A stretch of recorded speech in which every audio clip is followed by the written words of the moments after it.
All right. So this is a presentation that I've wanted to do for about a year now. I'm glad I'm finally getting around to doing it. So yeah, let's just get into it. I wanted to start by mentioning some of Joe Rogan's sponsors. This is going to be the theme of this presentation: is the corporate and cultural agendas that Joe Rogan is involved in. Now, this is the type of information that's not fun to research yourself. It's just better if someone presents it. So that's what I'm going to be doing. If you haven't yet, check out the work of Jan Irvin. He's a vet. He's been doing this forever. He was involved with Joe Rogan early on. He's actually the guy who gave him DMT originally. And he was offered positions. So he understands how this works, and he's covered it very well. Also, Jesse Spots. I would like to recommend his playlist for the intellectual dark web. He does some great research. Please check that out. I'm going to touch on the intellectual dark web a little bit. This is the rising centrist movement we see in this country, right? Trump is a monkey wrench, a chaos agent for a new, brave new world, a centrist movement, a unifying movement.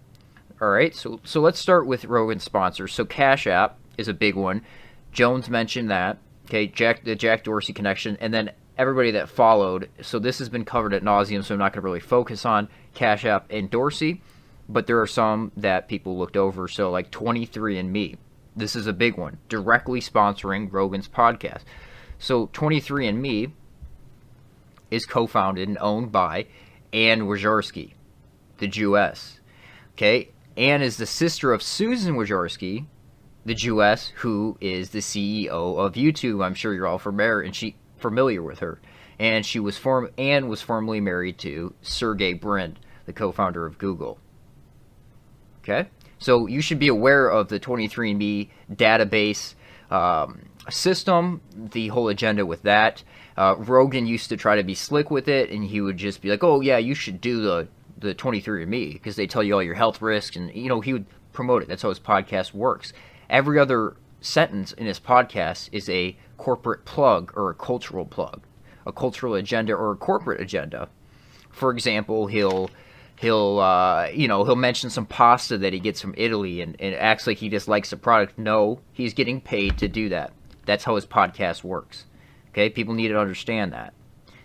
And his influence is beyond anything we've ever seen. His podcast is so influential because of its base in Los Angeles, and then also it spreads everywhere else. So you can set the trends in Los Angeles, and they spread everywhere else. And that's exactly what we see going on with Rogan. He is by far the most crucial asset for the information age at this point in time. Okay, and then another person who sits on the board and is high level in 23andMe is Esther Dyson. Now I want to highlight her because of her involvement in commercial and privatized space, which is a common theme we see running through these Rogan Jones type networks. Okay, so as of early 2007, Dyson describes herself as spending more and more time on the private aviation and commercial space startups. Also in healthcare and genetics. Dyson is a founding member of Space Angels Networks and is invested in XCOR, Constellation Services, Zero G, Icon Aircraft, Space Adventures, and Mars One. Now, Mars One is a well-known scam. And I want you to think about how long commercial and privatized space has been in the conversation, right? There's a news article for it, at least once a week, that somebody's taking the step for commercial space. And for decades we've seen this. Richard Branson, et cetera, Elon Musk. What do we see come out of it? Nothing, because it's a scam. Now, it would be easier for you to understand this if you understand the scam that NASA is. Now, if you're completely unaware of that or unfamiliar with that subject, email me, northmattheww@gmail.com, and I will send you proof and evidence that NASA is a scam, scamming $52 million a day from the laughingstock of the world, U.S. taxpayers.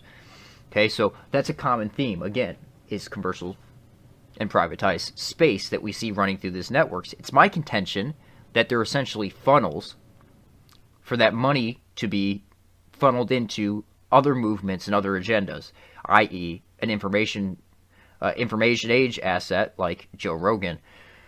So let's move on to Elon Musk. Now, I believe, although Elon is not listed as a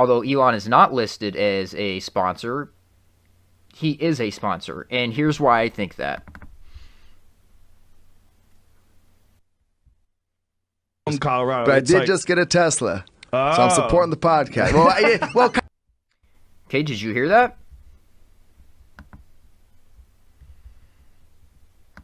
Okay, he said, I did just from Colorado, but I did just get a Tesla, so I'm supporting the podcast. I did just get a Tesla, so I'm supporting the podcast. How does that follow? Buying a Tesla supports Joe Rogan's podcast. Is Elon Musk subsidizing Rogan's podcast for an agenda? For propaganda purposes? Absolutely. Absolutely. And we saw this demonstrated with the securing funded, when Elon smoked the blunt, when he hit the backwood on Rogan's podcast. That was them manipulating stock prices. That was completely fake. And there were plenty of YouTube videos that I posted in my community section, articles, but they all got scrubbed because Rogan has that much access and influence. They all got scrubbed. So a lot of people don't understand that when Elon Musk tweets funding secure at 420, and then he gets up there and puffs on the blunt, that was them manipulating stock prices. Provably them manipulating stock prices. That's what was going on there. That was fake. Joe Rogan's podcast is the realest fake thing you'll ever see. It's very scripted, it's very corporatized, and there's an agenda behind almost everything he does on that podcast. But it seems organic, but it's not. It's not. He'll also do things like, oh, what's that square state? How do they end up with a perfectly square state, acting like he doesn't know what Wyoming is? He's been to Wyoming. He understands what Wyoming is. He knows what that state is. But he acts like he doesn't for that interaction with his audience. So his audience could be like, oh, it's Wyoming, Joe, you idiot. He understands that. That interaction that he's getting with his audience is getting them engaged. It's that sophisticated. It's that controlled. He's looking for that engagement. Okay? And that's kind of a point that Jones made when he was on the podcast last time, which is a point I've been making for over a year now. And I have emails to prove that. But also, Joe Rogan with Elon Musk, the Neuralink, which he's been promoting, right? The brain lace. This is an agenda that he was promoting long before Elon Musk came out with the Neuralink. Now, we're seeing this all over now. We're seeing brain chips, all this idea promoted everywhere. Where did it start? Who was the cultural change agent that originally started pushing this out into the collective unconscious, if you will? Well, Joe did. So let's listen to this from a recent podcast, 2019. That used to hang around. I think the cure is mind reading, and I think we're going to accept that cure. Because, Elon is working on some sort of neural link thing. It's the only way we'll know if someone's telling the truth. We're going to have it. I think it's good. We're going to accept it, and we're going to give in, and we're going to we're going to be able to. I'll take it another step further. I think they're going to create a universal language. I've been thinking about this a lot. I think there's going to be a universal language that probably is augmented reality, some augmented reality language of shapes or something, some kind of symbolism. Symbols. Something that we agree to. And we're probably not going to accept it because we're old. We're like, fuck this. Next generation. Our kids, maybe even our kids' kids. Our kids' kids are going to be the first people to adopt it, and then it's going to be universal worldwide. And with augmented reality and some sort of ability to interact with each other through bandwidth. I remember through bandwidth. Okay, so it's going to happen. You notice that. It's inevitable. No matter what, this is going to happen. You're going to accept it. So let's listen to this from 2014. How was Joe aware of this agenda years ago? 5+ years ago. How was he aware of this? Why was he promoting this idea? Because he's been working with these circles for a long time. I think that one of the things that's coming out with technology is access to information, and access to information, not just current information, but maybe even future. Like the ability to read minds, to read thoughts, to read. Okay. So let's finish this up from the same podcast, finishing on that thought. Technological symbiotic relationship takes place to the point where we essentially our memories, especially, right? They're pretty piss poor. Right. But if we can turn our memories into some digital archive that you can access at will, then we're going to know. I'm going to look in your head, and I'm going to know what's going on. I'm going to be able to tap into it. We'll be connected the same way we're connected with Wi-Fi. The same way our cell phones are connected through the cellular network, there'll be some sort of a network of information exchange between all people. And if that's the case, deception will be almost impossible. Right. Motivations will be crystal clear. And you're going to know who's full of shit. It's going to be a fucking bad day for a lot of idiots. Okay. So, again, promoting that agenda for a long time now. Let's move on here. Again, saying it's inevitable. That was Elon's other thing that he said on the podcast. You're already a cyborg. You have a phone. It's not in your body, but it's something you're holding on to. Yeah. Yeah. It's coming. It's voluntary cyborg. Did you guys read Third Wave years ago? Was that a book you ever got into? No. That was the prediction of all this. Really? Yeah, and it's in the early 80s. And it was a prediction, and the one thing Third Wave predicted was that. Okay, so we have Third Wave mentioned there, which Jones also mentioned on his recent podcast. Now, that's very interesting to me, and this is a common theme in my life. That is something that I was researching long ago, and that I was going to include in this regardless, and other things. Let me pull this up here. Third wave, information overload. Okay, future shock. Okay, now Toffler, Alvin Toffler, the guy who wrote this, is involved with the Revolution and Military Affairs crew, the future Soviet warfare theory pushers within our own countries. Okay, the people that are involved in the New York, Moscow, Tel Aviv triangle. Those who have infiltrated the highest institutions in our country and have subverted them for the East's benefit, for Israel's benefit, and via the back door into the West, Israel, for Russia's benefit, for China's benefit. Okay, so I want you to look at the date here. This is from my notes on my other computer, June 7th, 2018. I have never heard this mentioned by any other researcher, anything. This is something I found my own on Wikipedia and included it into my research. Now, all of a sudden, recently it's being mentioned on Joe Rogan's podcast. I find that very interesting. So, Toffler coined the term future shock to refer to what happens to a society when a change happens too fast, which results in social confusion and normal decision-making process breaks down. He continued the theme in Third Wave, 1980, when he describes the first and second wave as agricultural industrial revolutions. The third wave, a phrase he coined, represents the current information computer-based revolution. Now remember, this was in 1980. He forecast the spread of the internet and email, interactive media, cable television, cloning, and other digital advancements. He claimed that one of the side effects of the digital age has been information overload, another term he has coined. Okay, so information overload, or information apocalypse, as Steve Pieczenik referred to it in his novels, is what we're living through right now. So, information overload, too much information, there has to be a solution. Problem, reaction, solution. Chaos, order out of chaos. That's exactly what we're seeing. And the solution for them is a brave new world. That is the agenda here. The centrist brave new world agenda. So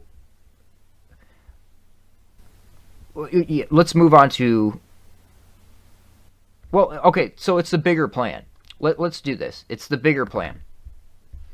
Let's listen to what Jones has to say about the bigger plan. Wow. Today, we're going to have Zach on, who's just a really smart guy and a great source. and really already tells me things that I already basically know from other sources, but he likes to come on the show, and we like to have him on the show. And he knows Elon Musk, and he knows Louis Farrakhan, a lot of other folks that behind the scenes have been reached out to and basically have been resonating with, especially if you talk about somebody like Elon Musk with the bigger plan. Now, what is the bigger plan? That's a good question, Jones. What is the bigger plan? Now, I'll finish up with Zach here once I move on to the next sponsor. Zach is friends with both Rogan and Jones, as well as Elon Musk and others. He's the one who set up the whole Kanye West situation. Let's listen to this clip real quick. Yeah, I'm hoping that having him in office is that the whole thing was such a clusterfuck and that so many people are so disturbed that it's going to make people more politically active and more aware of the consequences of having someone like that in office. Yeah, and actually, weirdly, unifying. Yeah. Because weirdly unifying. Chaos. Order out of chaos. I have clips of Jones as well saying that Trump was a monkey wrench thrown into the system to create chaos, because you can create order out of chaos.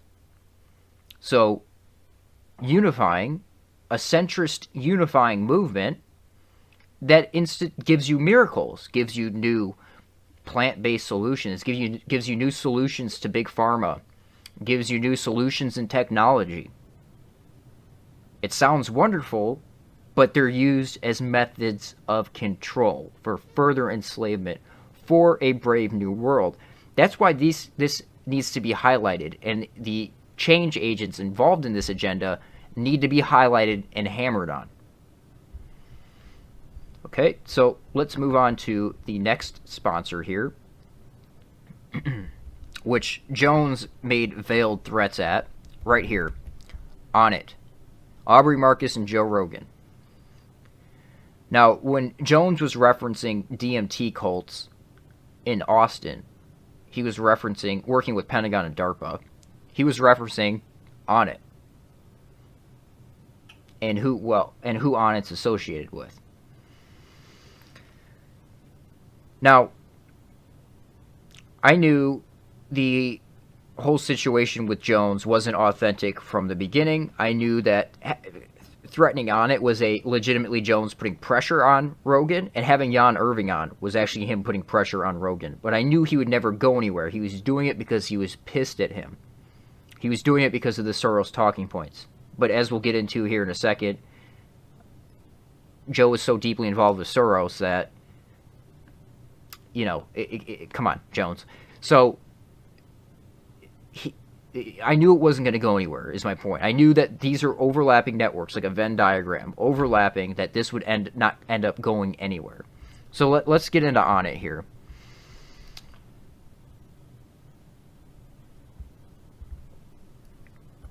So, this is a Reddit post from 3 years ago. Whoever put this together did a good job of highlighting the shell companies that Aubrey's dad was involved in. So we're going to see mafia connections here, corporate connections here, and Pentagon connections here. Those are the big three that are operating these networks. So the true history of Onnit, originally founded by Aubrey Marcus's Texas oil man father, Michael Marcus, and originally formulated by Aubrey's stepmother, Janet Zand, an acupuncturist. So let's go ahead and read this. Michael Marcus, father of Aubrey Marcus. Michael Marcus is a commodities trader who in less than 20 years reputed to have turned his initial $30,000 into $80 million. Notably missing from that Wikipedia page is how Michael Marcus made his millions in oil and gas.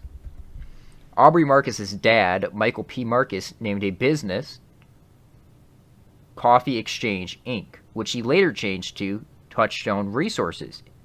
And then he again changed to Cygnus Oil and Gas, which owns working interests in approximately 13 oil and gas projects in Texas, Louisiana, Mississippi, Oklahoma, Arkansas, Alabama, and New Zealand.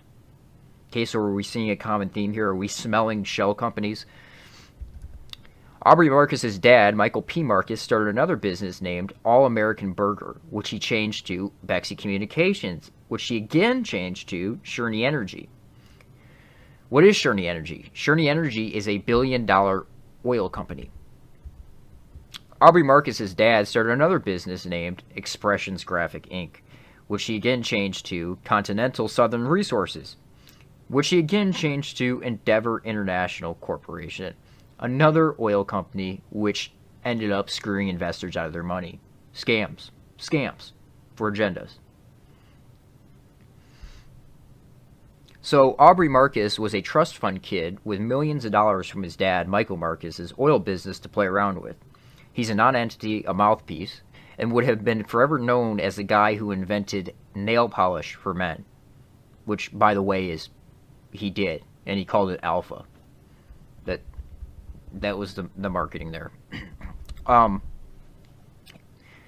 So, and then the Fleshlight. That came from Onnit, Joe Rogan's co-founders of Onnit with Aubrey. Now, Onnit's huge with their connections, which we're going to get into here in a minute. The Fleshlight, there's a whole agenda with that. I'm not going to get into that, but that's his initial, hawking product on his podcast, just being a complete sellout, just all about the money. Right? He acts like he actually cares about people. He acts like he actually cares about the world. No, he's all about money and his own personal interests. Okay? So let's move on to some interesting things about Aubrey here.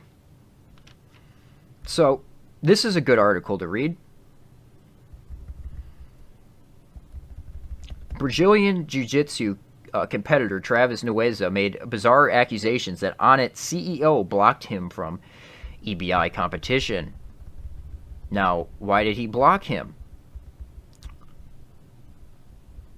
BJJ competitor Travis is claiming that the CEO and founder Aubrey Marcus pressured him for a sexual relationship. Travis claims that once he declined his pay for working at Onnit was drastically cut, and that Aubrey blocked him from competing at the Eddie Bravo Invitational. Now, Eddie's involved in this agenda as well. Eddie is propped up because he is so bad at explaining conspiracy theories. Conspiracy theories, quote unquote, is so bad at it that it actually has the opposite effect. Okay? He's involved in all kinds of conspiracies himself. Okay, he's embedded in this network as well. Eddie Bravo knew about Elon Musk a long time ago, years ago. He also knew about Jones's relationship with Musk and the whole agenda that's unfolding here. Okay, Aubrey Marcus is a homosexual. I also have clips of, well, I don't have the clips, but I could go get them. Joe, I'm sure many of you know, recently Joe has been talking about how it is common knowledge that within the martial arts community, men are pressured to sleep with higher-ups to get in positions. He's been saying that recently. Okay, that's absolutely true. Now, you're trying to tell me this man is not a homosexual.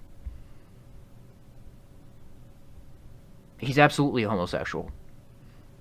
These guys are switch hitters. Now, he has a wife who looks like a man. There's probably a reason for that. But that's what's going on here. So, let's get into Aubrey's bio a little bit here. Let me play these clips first, because this is, like I said, Jones could have buried Onnit simply. Jones could have buried Rogan simply with Onnit, but he chose not to.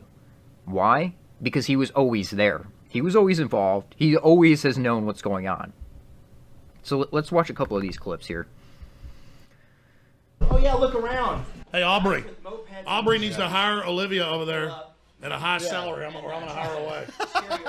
Wow. I just brought her in for an interview. You can't take her in the first hour? No. Give me a chance. On the bones of what? No. Bones? No, you want to work here. This is cool. We can just carry on its stories over there. We're going to be working together. It's almost happened a couple times already. We're going to be working together. Now, Jones is obviously coked up in this podcast. Anytime you come around these Onnit connected, Maps connected, people that are researching drugs for corporate and government agendas, they seem to have a steady supply that you could guess where it's coming from. Now, Jones has said he's going to be working with Onnit.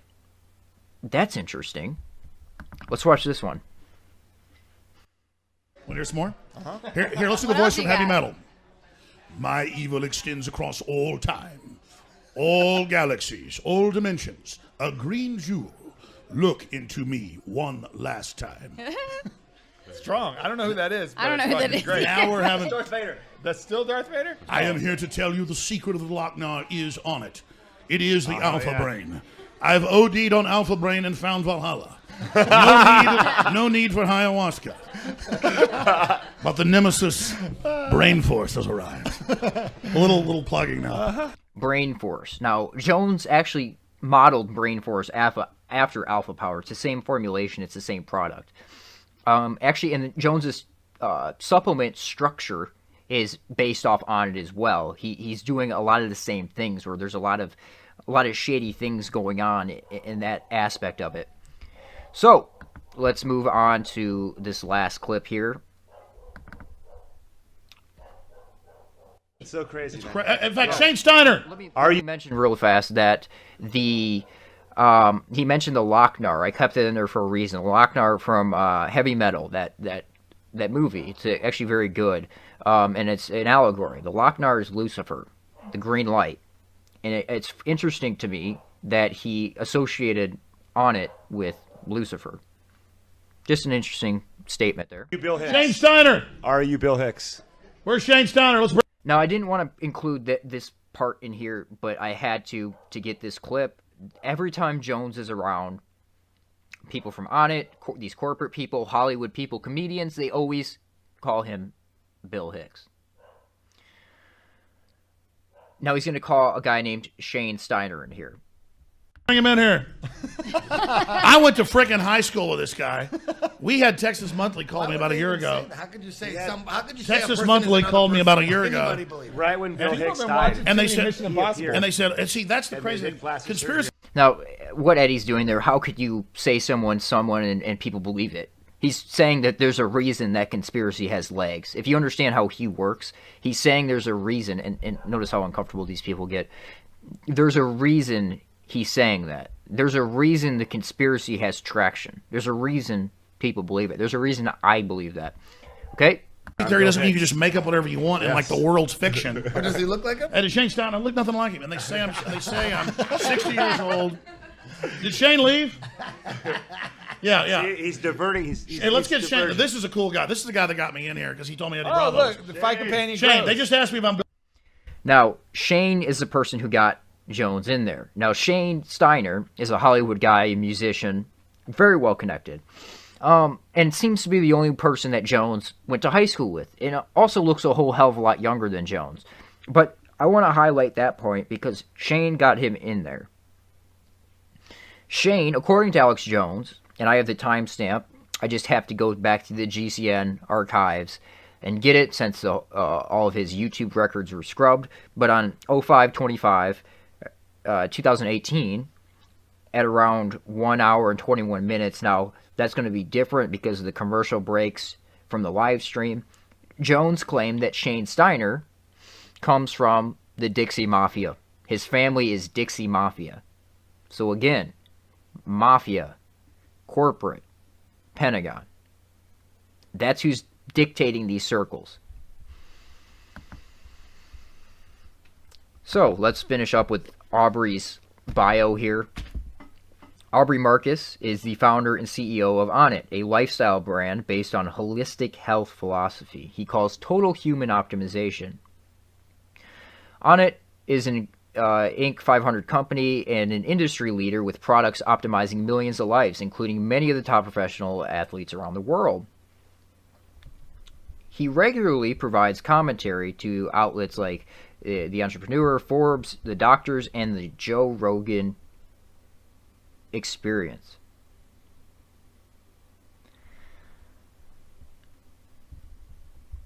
If you ask Aubrey what cause he is most passionate about, it is raising awareness for psychedelic medicine, psychedelic medicine, or plant-based medicine, through organizations like MAPS and the Hefner Institute. He is a 20-year native of Austin, where he currently resides. MAPS and the Hefner Institute. Now, before I move into MAPS and Hefner, I want to play this for you real quick and get you asking yourself a question here. For Tim Kennedy. I think you know what I think. I tried to take I think you it was down. the drugs. Oh fuck! Did we do drugs then? Yeah, we did. We did DMT. Was that the? That was the next day, that was bro. That really? got so emotional. Wait. Are you sure? Yeah, I went through it. I'm like, why was I crying like that? That's Dude, interesting. Hey, hold up. Could not stop crying. So Brennan and I did DMT. We did a DMT trip. We didn't know. What'd you say, Jim? I said, I can't believe. By the way, what is he doing with his hand here? Why is this guy always rubbing on himself? You guys did that. Dude, we didn't even know. DMT. We I didn't would know do it right we now. Didn't, I would do it in a heartbeat. We didn't know it's what ayahuasca is. We didn't know what to expect. I'm into psychedelics now. I haven't done it, but I want to do acid next. Listen, if you're young and listening to this, don't. I'm 52. And No, DMT. On acid, I'm not. I don't advocate drugs rather for have you anybody release me than who's play acid. young. Okay, but if you're an adult, it's up to you. But DMT was awesome. DMT. So I'm not a drug guy, right? I never one have of us been. are drug guys. Never cocaine, not even weed, right? Not really a boozer. So Love titties. we find out we're gonna be invited. We're invited to this quote unquote ceremony by a shaman who will remain nameless. And Brennan and I both Aubrey Marcus. Yeah, What were you saying? And Brennan and I look at each other. We're like, are we gonna do this? I'm not gonna. So I don't want to bore you with the rest of that clip, but they go on to say they smoke DMT. Now this is in America that they're doing this. How are these people getting away with giving people DMT in these cults and these self-help DMT cults? How are they getting away with doing this in America illegally? Ask yourself that question. It's illegal, but they can get on a podcast and talk about it and send people in that direction. I want to finish up here. Let's. I guess I'll mention on the fake beef. Now I started putting this together, and this was always going to be my opinion on it. Like I said, there was two things Jones did, threatening on it and having Jan on, that were legitimate. But clips like this always were ringing in my memory. People have said. But Elon Musk is a patriot. Assange is a patriot. And I can tell you right now that Musk is a fan of yours. I could tell you the same way. Maybe you didn't know who I was back then, but Farrakhan was a fan of yours. The problem is Elon Musk has picked his side. He's in with DOD. But today we're going to have Zach on, who's just a really scenes have somebody like Elon Musk with the bigger plan. Now, what is the bigger plan? I mean, you told me you'll soon see Kanye at the White House. You said that. By the way, Zach is the one who was behind the whole Kanye West situation. And I was the only one that took him seriously. That's how I was able to predict the Kanye West situation long before anybody else did, because I listened to what this guy had to say. Now, everybody thought he was too young. Everybody thought he wasn't anything, that he was just some kid, on a Navy ship somewhere calling in. No, this guy's involved. This guy has been involved with Cywar for a long time. Now he currently resides at Space Command, former CENTCOM. He was involved with the Fort Hood shooting. He worked with Voice of America as a victim Muslim. He also worked with CARE as a double agent. Okay? Culture will speak, and you've not predicted. You know a lot of what's coming. And what's going to be unfolding. first of all, I've had some conversations out there in those hills out there in Calabasas with Joe Rogan.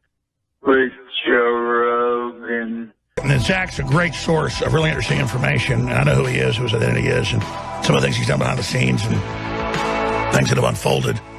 And so he is who he says he is. He does do what he says he's doing, and I can confirm some of the stuff he's been up to out in Las Vegas and out in Florida and out in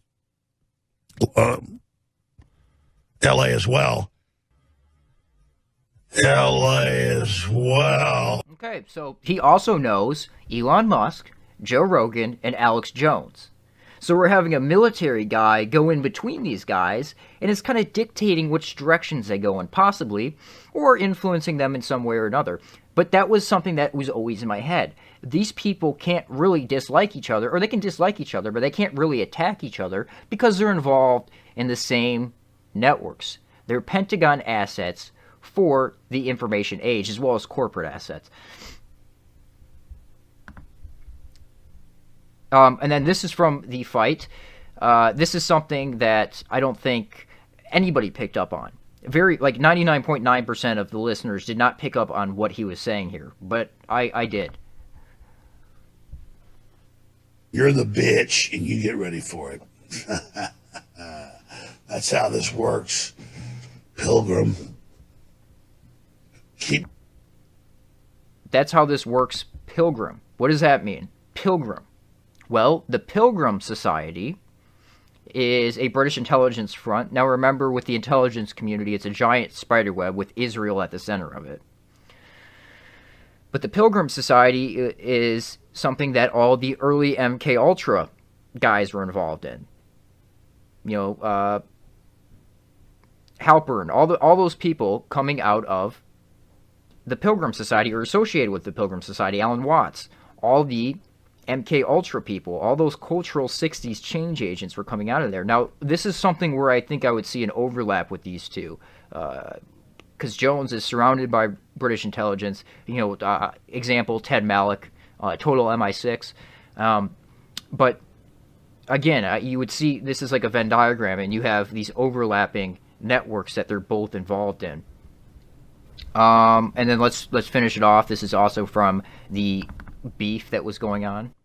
So just stop acting like you don't. We have a State of the Union coming up. Let's finish up this clip. Fill in the blank, whatever ridiculous conspiracy. The Rothschilds, the fucking Rockefellers, whatever it is. I'm not talking about that because the government threatened my family. So just stop acting like you don't. We have a State of the Union coming up. Let's finish up this clip. Fill in the blank, whatever ridiculous conspiracy. The Rothschilds, the fucking Rockefellers, whatever it is. I'm not talking about that because the government threatened my family. That is fucking wrong. It's ridiculous.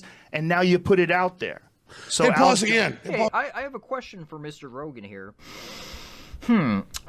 Is it ridiculous because the Rockefellers fund maps, which fund you? Is it ridiculous for that reason? I mean, are the Rockefellers not real? Do they not have a track record of funding destructive, subversive movements within this country for their own benefit? Is that why it's ridiculous, Joe? So we'll get into maps here in a second and explain to you exactly what it is, but this is when when these maps people came around, Dennis McKenna, etc., when they came around, Joe stopped front-loading his podcast with ads. This is when he became ad-free. So let's watch this real quick. And just press the music. Let's just go right with music. Right. By the way, Jamie's struggling. I'm going to get into Jamie later, but Jamie seems to always struggle, especially for a podcast at that level. We have no commercials today. I like it. Oh, that's great. We're commercial free, ladies and gentlemen. We're brought to you by the universe. Joe Rogan Experience. Train by day, Joe Rogan podcast by night, all day.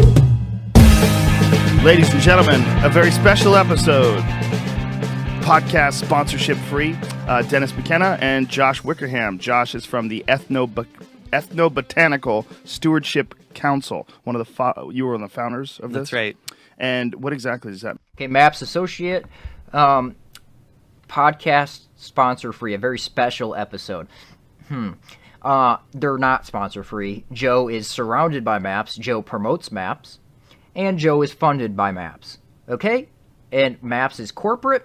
Maps is a cultural change, a cultural shift, and there's an entire CIA MK Ultra agenda behind it. Now, if you don't understand the history of the cultural MK Ultra movements, please look into Jan Irving and his research. He's done such a wonderful job at laying it all out and getting all the evidence out there. That's what this is. Okay, so let's go back to these. Maps is Rockefeller funded.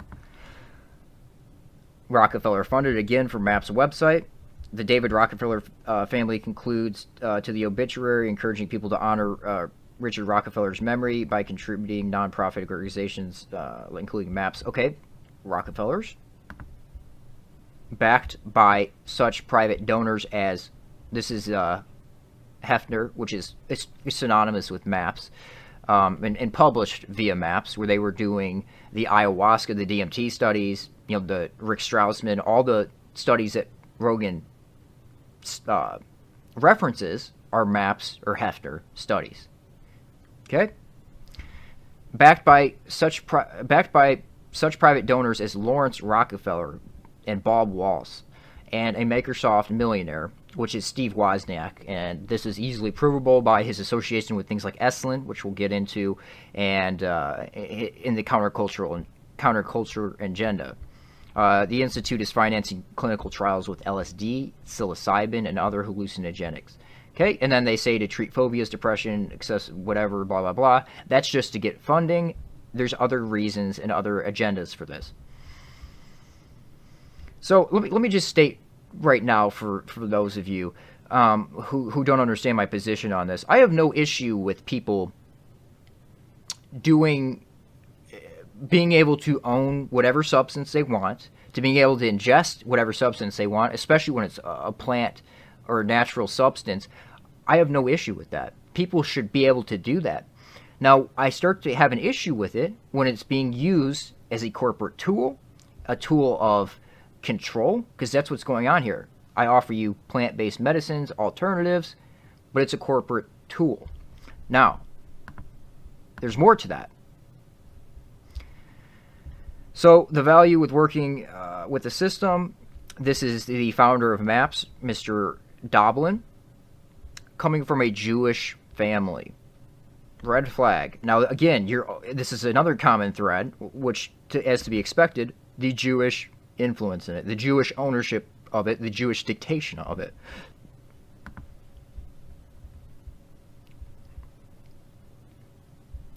The corporate goal of maximizing profit for our shareholders.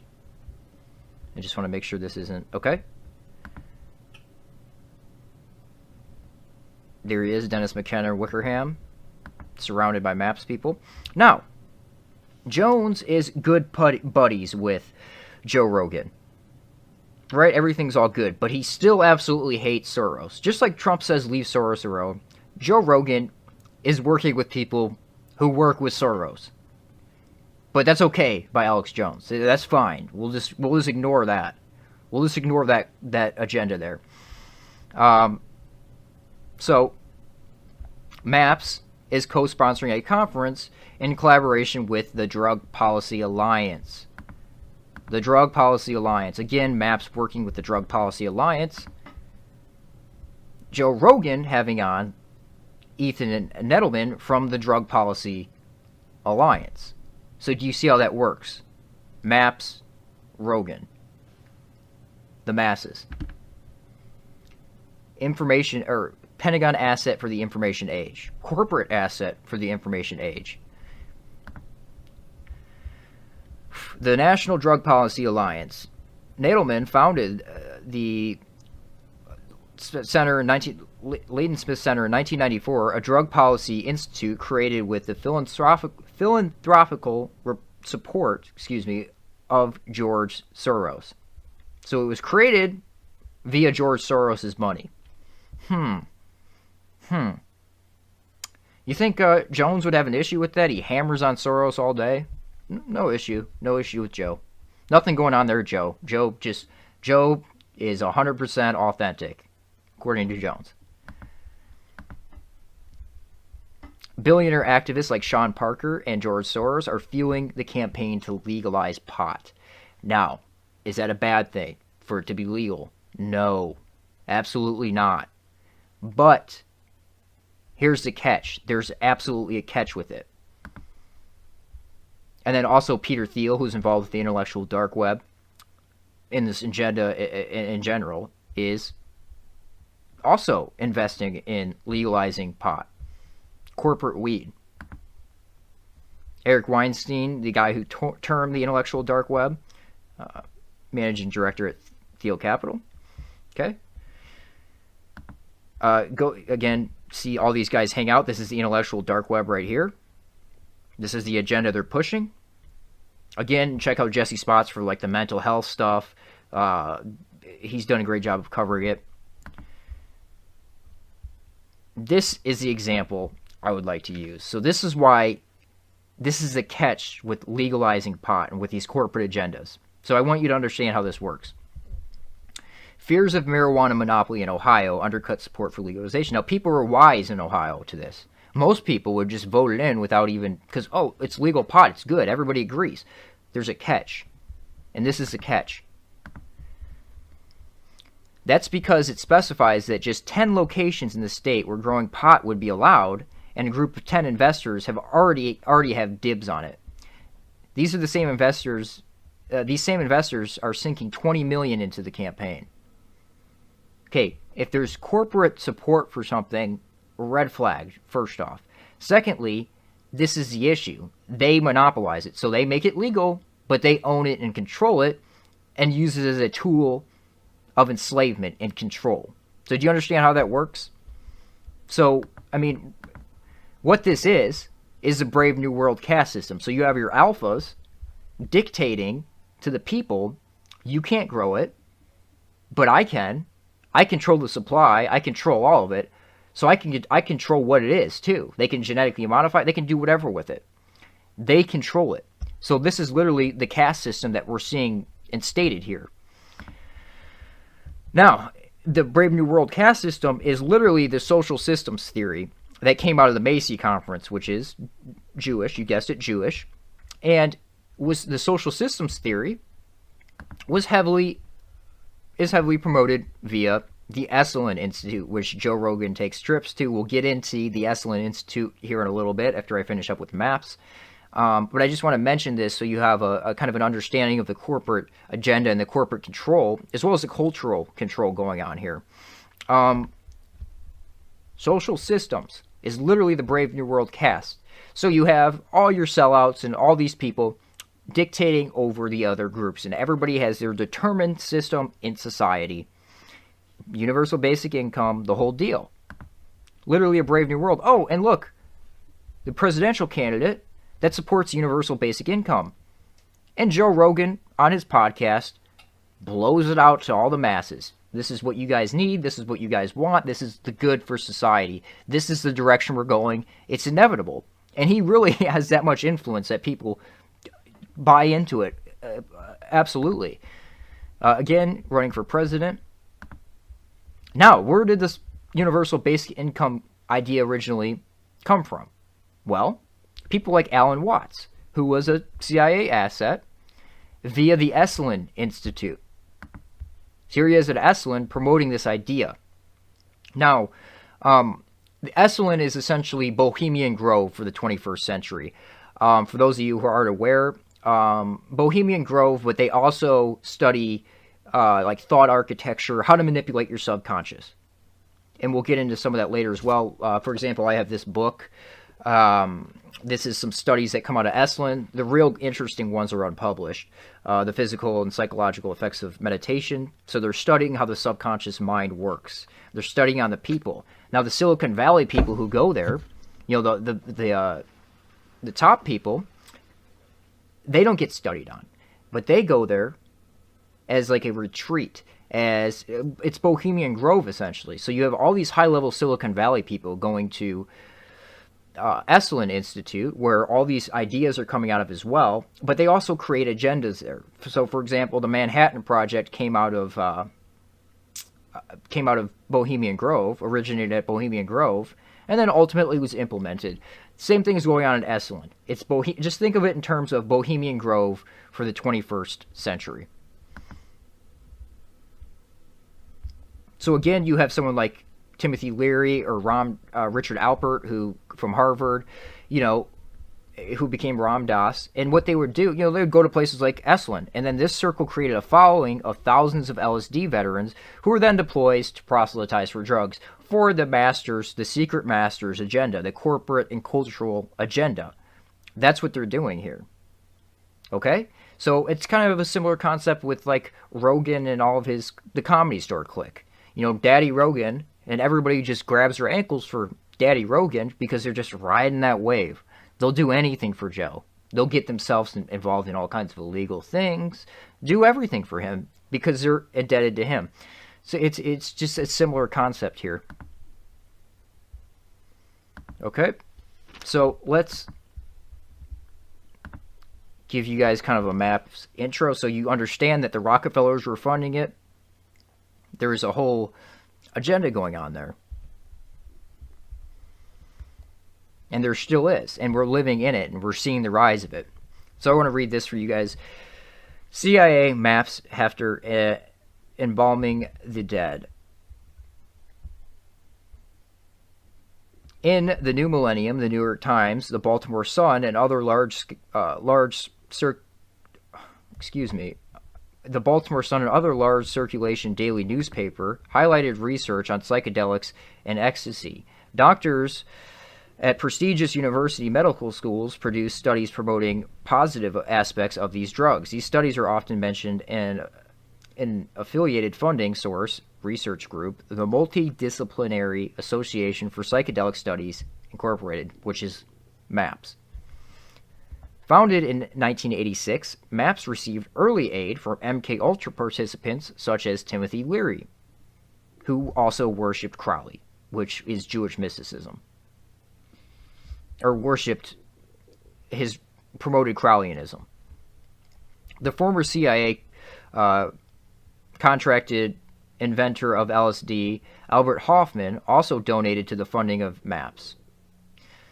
The year before, the Food and Drug Administration had classified ecstasy as a Schedule I drug. This made ecstasy illegal, an addictive substance without clinical value. Rick Doblin, who is Jewish, founded MAPS. Doblin described his first acid trip, which reportedly led him to say he had been fortunate to be able to combine psychedelics with the pursuit of the American dream. The Reagan and Bush administrations, IRS, granted a 5013 tax-exempt charity status to Doblin's North Carolina-based MAPS. MAPS received large contributions from billionaires like George Soros. Okay, so anything Soros is involved in, is it going to be good? Even if it sounds good on the surface, like legalizing pot or anything like that, it sounds good on the surface, but there's always a catch to it. It's going to be used as a method of control and further enslavement. The multi-billionaire Prasker family and anonymous British Foundation. In the new millennium, MAPS listed major contributions of families and groups, including Prasker family, who had a net worth of tens of billions of dollars. Okay, so let's continue reading here. The relatively short article devoted about 2 paragraphs to MAPS founder Doblin.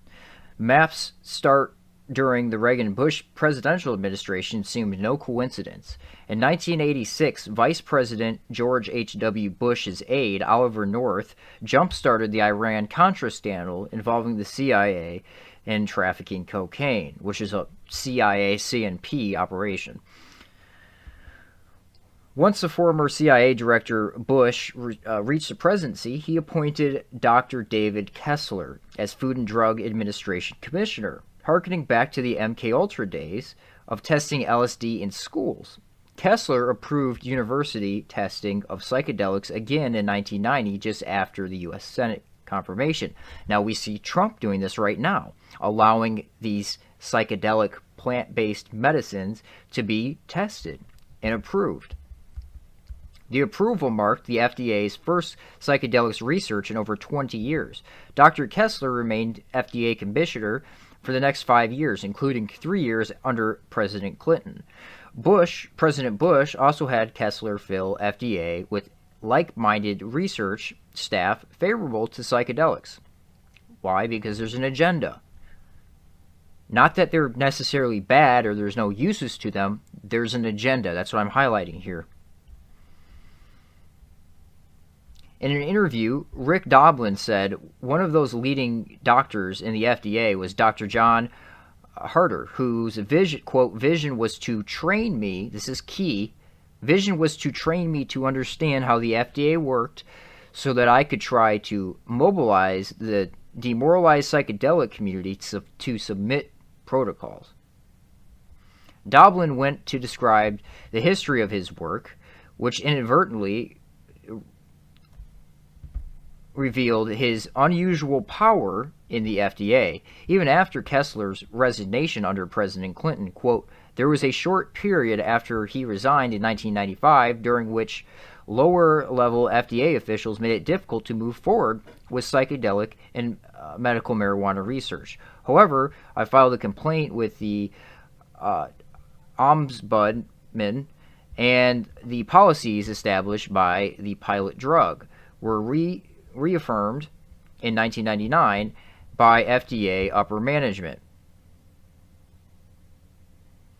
Doblin further said Clinton's successor, President George W. Bush, also picked an FDA commissioner, Dr. Jane Henney, who is supportive of psychedelic research.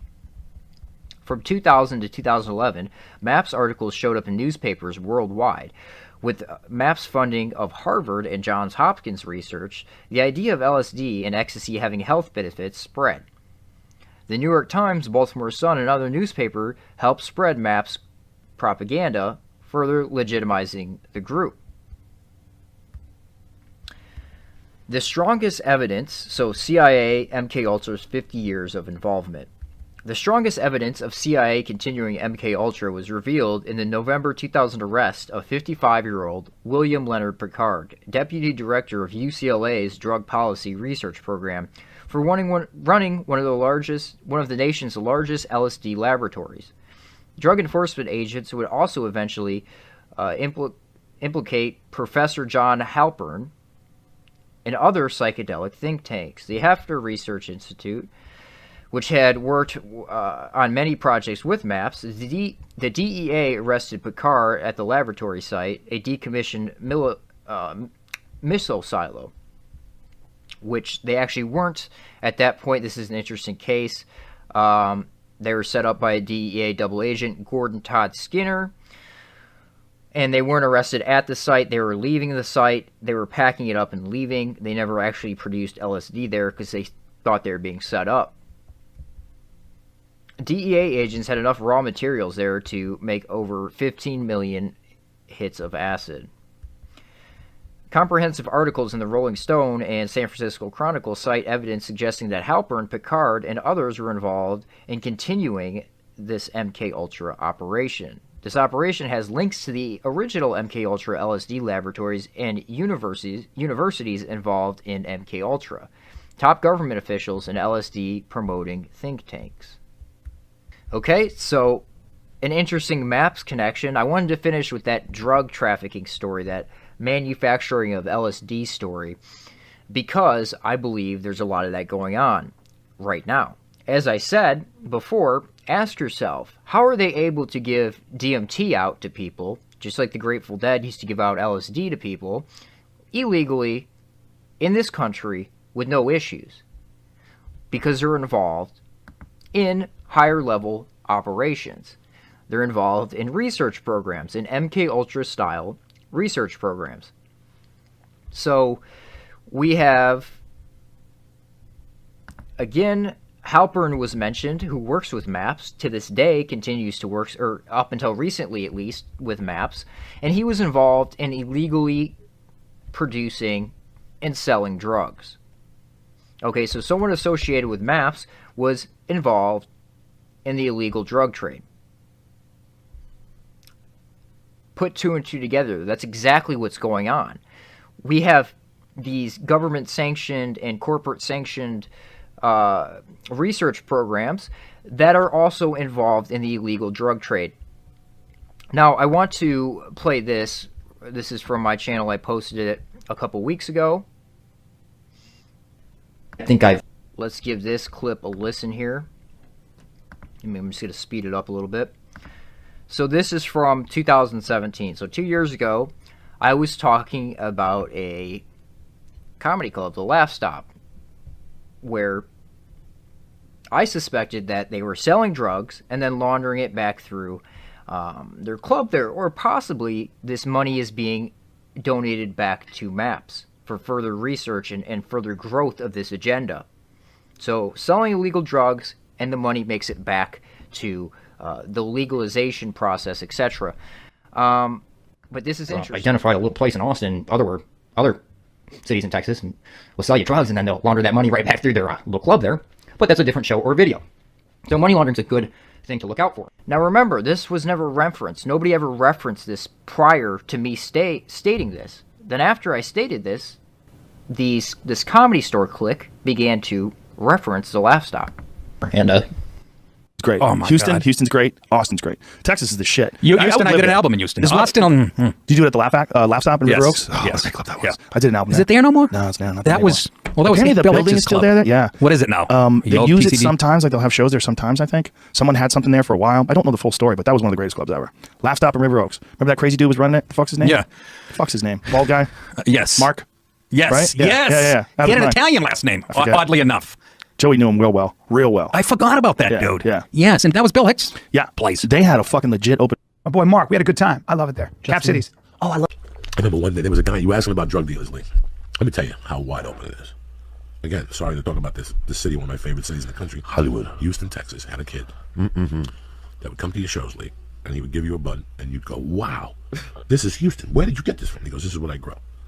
And he'd go, I got 6 other strains. You want to buy something? You're like, yeah. You'd go out to his car, Lee, and he had one of those construction trucks with the panels and shit. And I wish I was lying to you, Lee. I wish I was lying to you. He would open up the panels, and he'd have little jars of weed. This is fucking 12 years ago. The Laugh Stop was still open. Yeah. This was at the Laugh Stop when Rogan was headlining. Those things that you see of that fucking. Did you hear that? This is key right here. Yeah. This was at the Laugh Stop when Rogan was headlining. Those things that you see of Pete. Let's listen. Laugh Stop was still open. Yeah. This was at the Laugh Stop when Rogan was headlining. Those things that you see of Pete. Now, who he's referencing there is Pete Pirelli, who was the manager of the Laugh Stop during that time, the Houston Laugh Stop during that time when it was open. So you have, I believe his name's Felipe, who has the lowest IQ I've probably ever seen in my entire life. Actually naming the guy who was supplying drugs to these comedians while Joe Rogan was headlining. Was Joe Rogan getting a percentage of this? Was there some sort of deal worked out here? Is Joe Rogan involved in drug dealing? These are questions you need to be asking yourself. Now, Pete Pirelli, you can look up his LinkedIn page. You know, he lists the Laugh Stop there. The documents from the Laugh Stop list Pete as the manager, Pete Pirelli. And he's got a nice social networking job now, which is interesting given where Rogan's gone with his career. And I think maybe you should give Pete a call and ask him what was going on. You know, his number's listed there. Go ahead and ask him what was going on at the Laugh Stop during that time period. that fucking video that you see of Redman texting me and me going off on him in 2003, that was then. That was then. This guy would show up to the shows, Lee, and he would have these weed containers, and then part of the conversation, he'd go, hold on. And it was like you were in that scene in Taxi Driver. I got fucking pills. And you're like, wait a second, what do you got? The one time he came to a show, he had Coke, Vicodin, Valium, Xanax, some tranquilizer you gave to retarded kids when they went over the top. PCP. He had something else. He had 20 different fucking things in there. He must have been your favorite. I used to give him $200, bro, and he would give me a to-go package that would fucking make a mule sing. He would give me like a half 8-ball, fucking 20 Vicodins, 20 Xanax. You have a variety pack. Oh my God, he'd give me fucking animal tranquilizers. You have no idea. Okay, so that's key there. These guys are involved in the illegal drug trade. So let's think here. The illegal drug trade and then this whole maps, studying of the drugs, these are interlaced. If you continue to look, you will continue to find an interlacing between the illegal drug trade and the so-called legal drug trade. Now, I want to play this clip again. Oops. Okay. Let's watch this real quick. Well, let's do this one first real quick. You'd be surprised. Yeah? The ESC has sent out a call for experts, and we've been infiltrated by the mainstream people that do evaluation work for the World Bank and USAID. They're interested in ayahuasca. People are going down to South America to have these transformative experiences, to sit in ceremony. There's a lot of underground activity in the U.S. as well, and Europe, where it's not legal. But in South America and Peru, ayahuasca is protected as national patrimony. That's awesome. Okay, first thing that he mentioned, the high-level people associated with these modern Eleusinian mysteries, as Bruce Damer calls them. These are the modern initiations. So you have these high-level people, and then he says underground activity. Yet, Brendan Schaub and Brian Callen can talk about how they illegally smoked DMT, name who gave it to them, name where they did it at in Texas, but it's okay. They can legally get away with it somehow. It's illegal, but it's fine. They can talk about it openly to hundreds of thousands of people, but it's okay for them to do it. Why is that? Let's watch this clip real quick. It's when I get kind of... You want to make up your mind? I got something right here for you. What is that? That's Mushrooms? where the mushrooms are. I know, that's exactly what they're for. Come on, bro. Let's make up your mind. How about Joe? If I can you imagine if I took these and did this show before? Just take a little one like this. No, fuck that. Nobody's got to get hurt. Just a little one. Jamie, would you do that? Just a little one. I don't want to be giggling in the car on the way You'll down, be fine. throwing up on myself. You'll be fine. What's it do? What's going to happen? We'll I find want to out. get out of here before it takes effect. Guy's going to get me in a fucking some type of scissors. It should be legal. It's supposed to be I legal believe everywhere. that. It would make people mellow the fuck out, right? It would. Open that third eye, man. It would do something really good for people. The problem is you forget you take it sometimes. Like an hour and a half later, like, why am I so weak? Oh, okay. Yeah, I don't want to be that far in my own head. That's scary. Have you ever done the float tank? No. You want to do that? Well, you can't. You I don't have enough can't. time. I got to float the fuck. Okay, so again, takes an illegal drug. Now this is just, again, pushing an agenda because they're doing the same process that they're doing with marijuana, legalizing that with psilocybin mushrooms, magic mushrooms. They're doing the same thing. They're pushing to legalizing that, so he's normalizing it by taking an illegal substance on his widespread podcast, massive podcast. He's allowed to take an illegal substance and there's no repercussions for it. Ask yourself, why is that? How is he able to get away with that? Well, he's pushing the agenda. He's normalizing it. It's just something people do. Everybody does. It's fine. And the thing they're doing with the magic mushrooms is exactly the same that they're doing with illegal pot, where there's a corporate control over the substance. It's dictated by corporations. It's dictated by the alphas in the caste system, where they control everything about it. So again, like I said, and I'm not someone who hasn't tried these substances. I've done pretty much all of them. Okay, but like I said, it should be legal. In my opinion, it should be absolutely legal. It should be truly free and undictated by a corporation. It should not be dictated by a corporation. You should be able to grow it yourself. You should be able to do it all yourself. It also shouldn't be pushed on people. The agenda of pushing it on people is a cultural agenda for a specific reason. Secondly, it's a method of control. It sounds great because these are plants, these are funguses. They should be available to everybody. If someone chooses on their own will to take this substance, that should be fine. I have no issue with that. But when there's a corporate control over it, a corporate monopoly, that's an issue. When George Soros is investing hundreds of millions of dollars, when Peter Thiel is investing hundreds of millions of dollars, that should be a red flag for you. You should be aware of this, and you should understand that this is a method of control. This is a method of cultural change, and this is a method of enslavement. That's exactly what we're seeing going on here. So you're not allowed to grow them. Only the corporate masters, only the alphas can grow them. Oh, and this is another one. This might not... Tree snake is on the branch. But I want you to listen very carefully here. This is Bruce Damer. We'll get into him in a second. High-level DOD, direct Pentagon connection to Dennis McKenna. Now, it sounds like Joe Rogan does a bump of cocaine right here. I want you to listen for the bag, literally ruffling a bag. I want you to listen for the snort, and I want you to listen for the drip afterwards. And also in the context of what Bruce is talking about, where people are hiding their drug use, and it should be out in the open and free. Waiting for her. And so she's getting high on all this sugar, because we still get high on sugar. Here we are drinking our coffees, right, with our sugar. And she's watching. Okay, drinking our coffees with our sugar, and he does a scooping motion. So, again, where's Rogan getting these drugs from? Is MAP supplying the drugs? Is Onnit supplying the drugs? Is the illegal drug trade and this legal study of drugs, is it all synonymous with each other? I believe it is. That, and that pattern of scales has evolved to mesmerize. Okay. Now, I'm not saying 100% that's what he did, but that's sure what it sounds like and looks like. Anyways, moving back to maps here.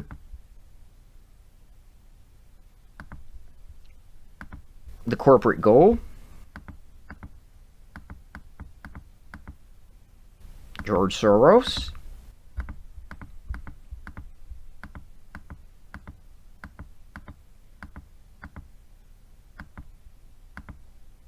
Oh, I forgot to mention, maps, another common theme you're going to see through all this counterculture MK Ultra stuff is heavy involvement with the Soviet Union. Okay? There's a reason for that. If you watch that KGB defector, his name escapes me right now, Yuri Bezmenov, and he talks about how the KGB wanted to push yoga and these meditation and these Esalen type movements within the country because there's a method of control with that. Okay? So, and it's on record. You can read the documents, how they would push it. They had a hard time. The Soviets had a hard time running operatives via the West Coast, and they found an in with the peace hippie movement. So, again, MAPS working with the Soviets in the 90s, 1994, or 92, right on that turning point, working with since 1985. So this is this guy researching ketamine in the former Soviet Union, which is still the Soviet Union. If you don't understand that they faked their breakup, that was all predicted by the defectors, like Anatoly Golitsyn. That's exactly what's going on. I would research that. But he was researching ketamine, and if you go through here, it seems as though he was more interested in the subconscious mind than anything, what the effects and how to influence the subconscious mind. That seems to be his main focus here when working with ketamine on people. And they got contracts with military hospitals, like veterans hospitals. So where was MAPS born? Where did the idea come from? Well, Mr. Doblin shares a fascinating story about how the idea for MAPS got started at the Esalen Institute in Big Sur, California.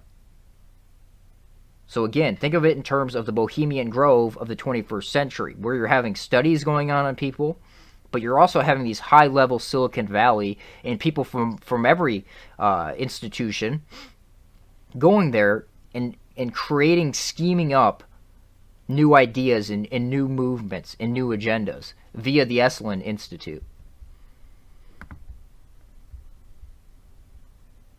So, who goes to the Esalen Institute? Esalen, where you just were on the Big Sur coast, and they stored them at their in-town. Did you see what happened to Big Sur? What? Unfortunately, those are out of sync. I'm not sure why, but Joe Rogan goes to the Esalen Institute. He's talking to Bruce Damer there. And if you haven't watched that interview with Bruce Damer, please watch that, at least the first 20 minutes of it or so. It's very telling. So we're going to transition on into the Esalen Institute here.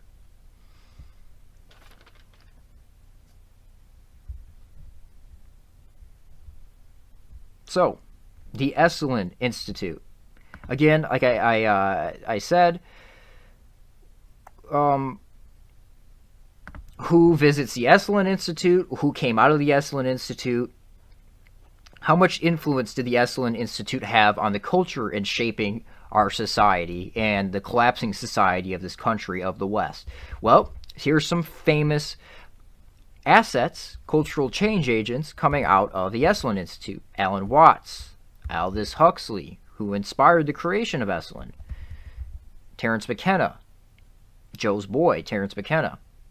Timothy Leary, Richard Alpert, Rick Doblin, Straussman, Robert Anton Wilson.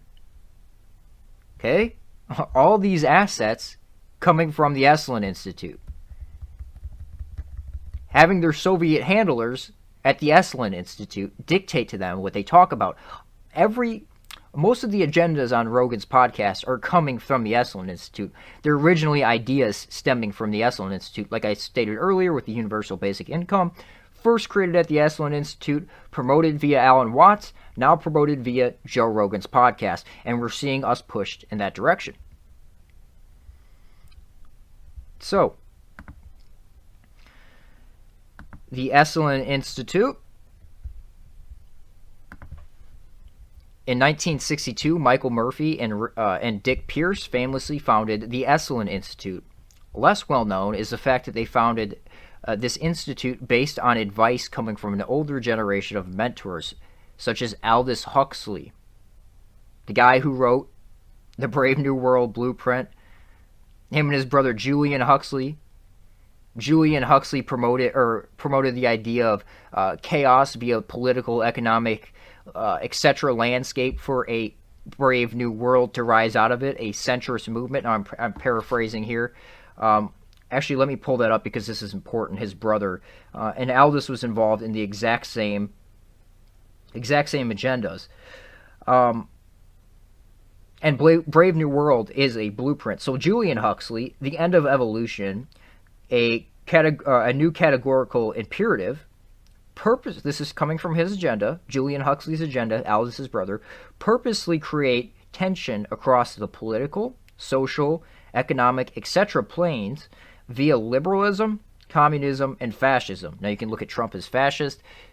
That's what he's portrayed as. So a collective new humanity will emerge. A collective new humanity will emerge. Now remember this clip?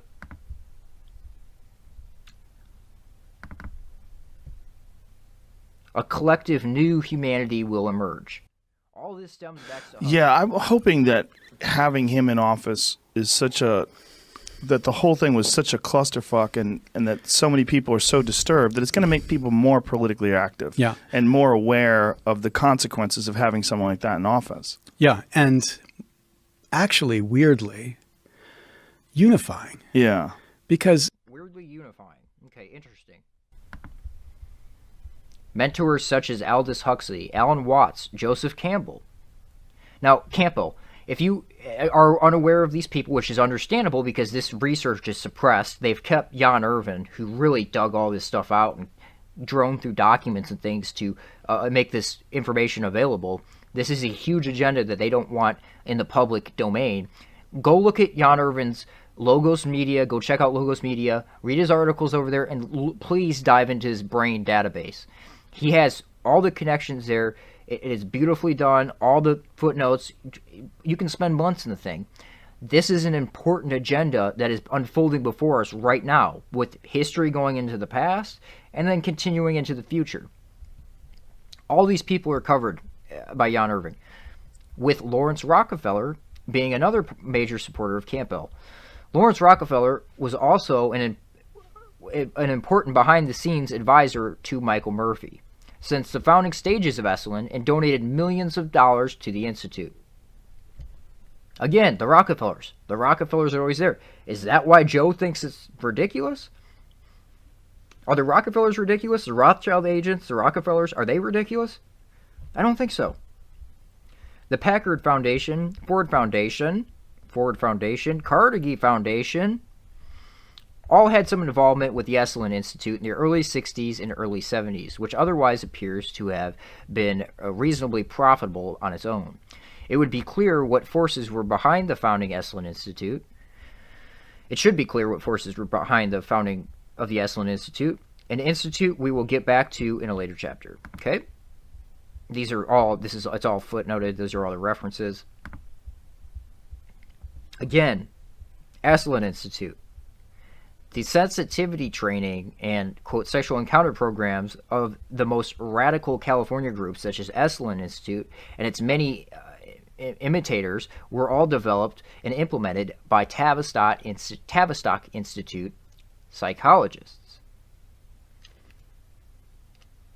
Tavistock involved. Esalen Institute is Tavistock involved. Again, this is a hard book to find, and it's basically one of their only published ones on them doing studies and documenting those studies that you can find. It's pretty lukewarm as far as what they're doing here, but it's thought architecture. Thought architecture. It's all about how to dictate the subconscious. Now, anybody can go to Esalen Institute if you pay, but you're going to be experimented on, and you're going to be an experiment essentially for future programs and future operations. Okay, so I want to read this article just so people have a better understanding of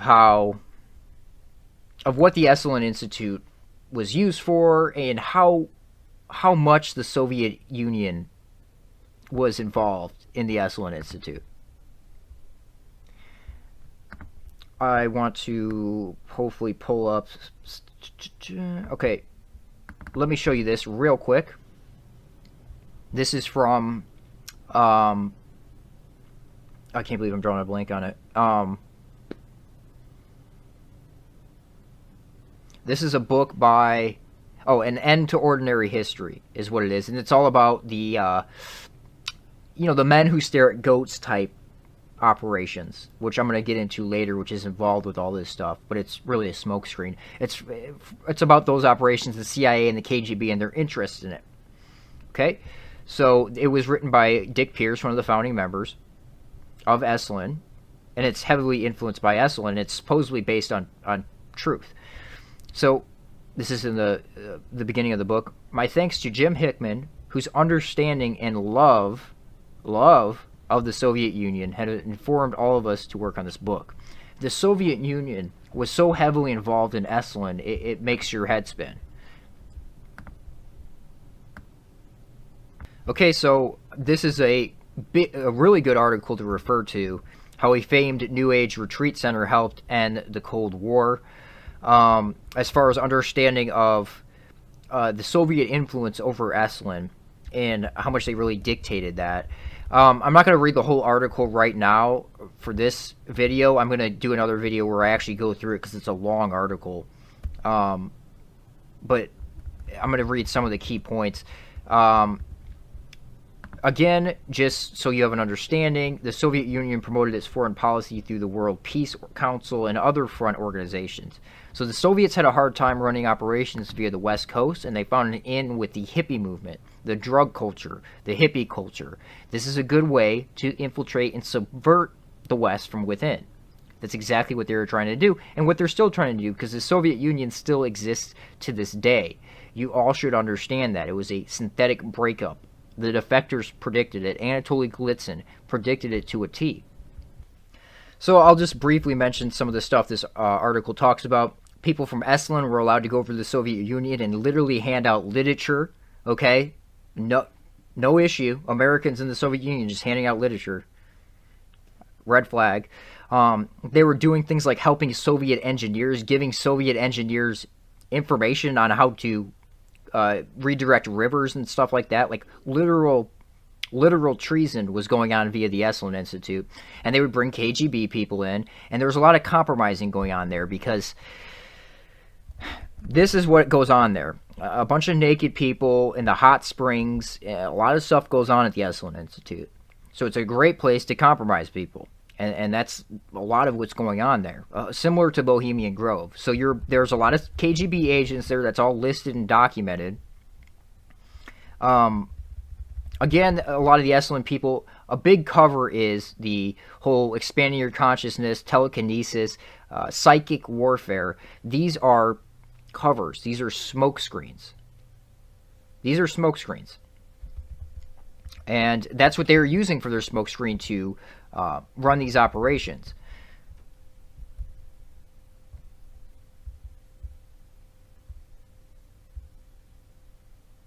And there's a lot in this article. Like I said, I'm going to do a separate video on it and just go through the whole article. Astronauts were interacting there, with KGB people. They would bring the scientists in. let me get down to Boris Yeltsin here.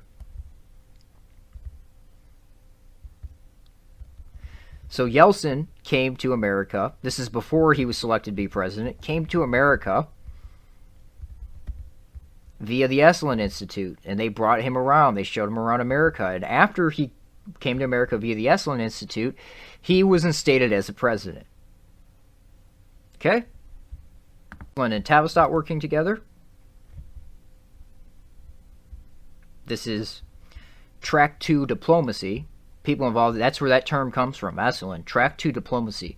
The idea was to forge new lines of communication between Cold War powers by bringing some of the USSR's leading scientists and spiritualists to Esalen Institute to mix with their counterparts in the United States. Maybe we all have common goals. Sounds pretty treasonous to me. Sounds like they were setting up for a brave new world. It sounds like the Soviets had a lot of influence over our people, and they were trading information back and forth. That's how some of the folks from Stanford Research Institute in Silicon Valley, who would one day be responsible for funding and building the biggest technologies firms, met up with the Russian cosmonists. Now, this is all via Esalen Institute. They set up a series of events at Esalen's Big Sur campus. So you're having these these Silicon Valley people meet up with these Russian scientists,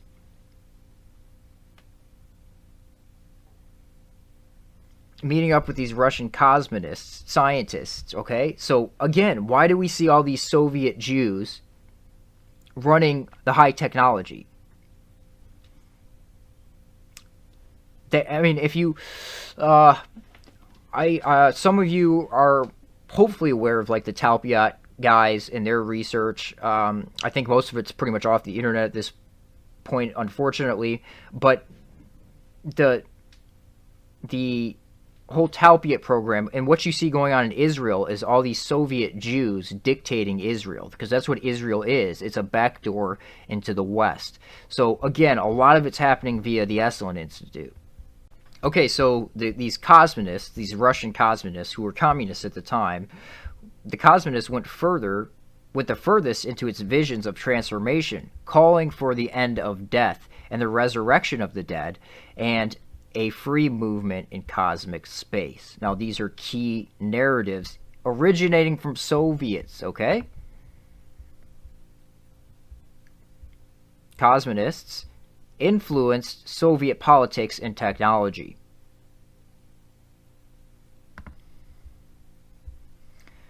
The cosmonists told Americans, LSD-taking spiritualists, that technology could give them a way to beat death. So these are the agendas originating out of Esalen. So I think you're starting to understand what's going on here. We're not being beaten by machines, but by a league of tech billionaires who have been taught to believe that humans are the problem and technology is the solution. We must become aware of their agenda and fight it if we're going to survive. Now that's a key quote. I want to play this clip here.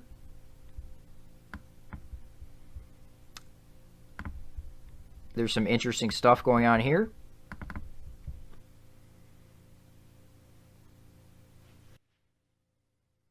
Rudolph II, supported. He funded these alchemists. Yes. And the initial project... Now, this is Bruce Damer speaking here. High-level DOD, like I said, friends with Joe Rogan, good friends with Dennis McKenna to the point where they smoke DMT together, and Bruce gets ideas for science via the DMT. He works with NASA. He works with these think tanks.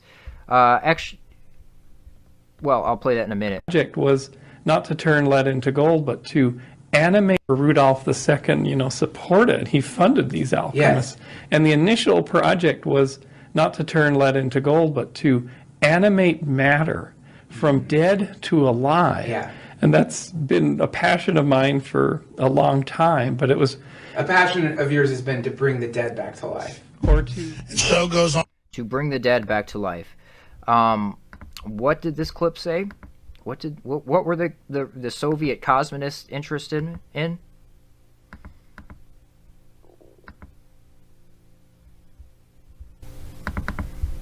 Where did that go?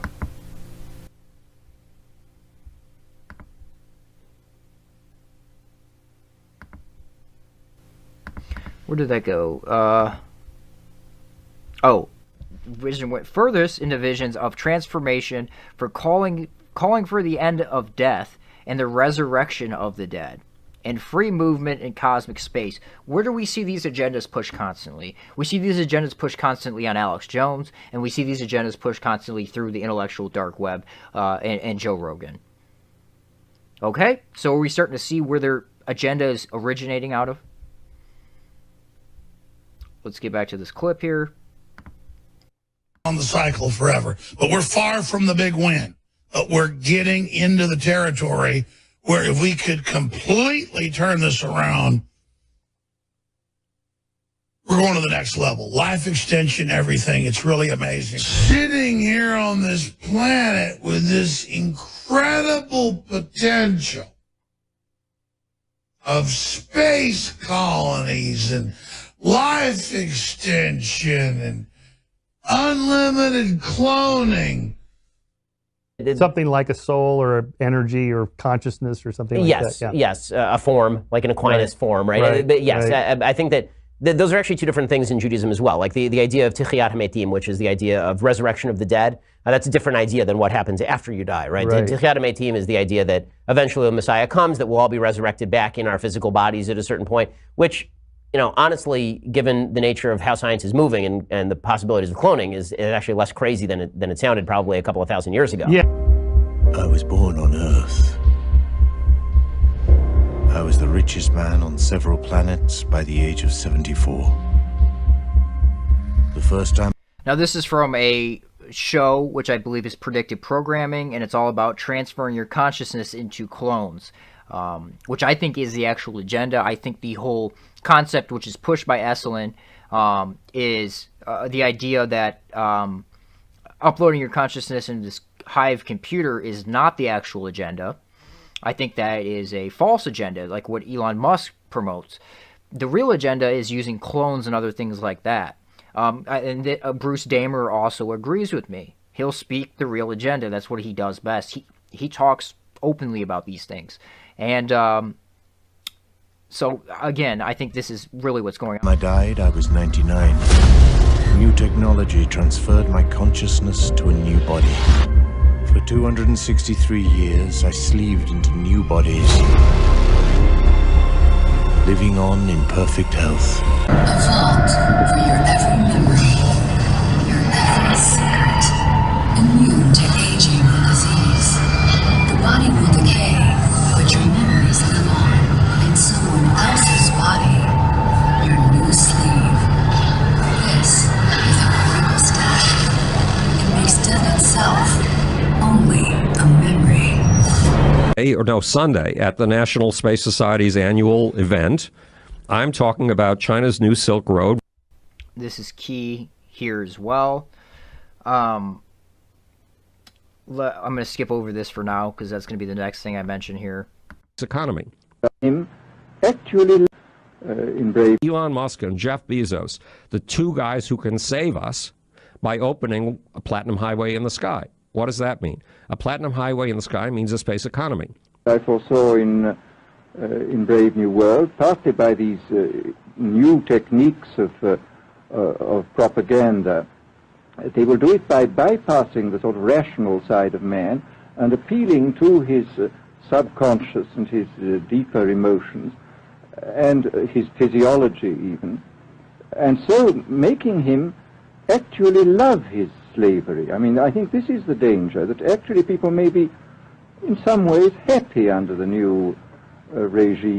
So they love their slavery. First off, psychologically manipulated. Secondly, I'm offering you miracles. So you have your Peter Thiel types, your Elon Musk types offering you these miracles, these technologies, okay? Giving you this technology so you love them for it. And they use it as a method to control you, giving you these new plant-based psychedelic medicines, you know, that might actually have some benefits, but they're using it as a method of control. They're the ones dictating it. They're the ones using it against you. But they will be happy in a situation where they oughtn't to be happy.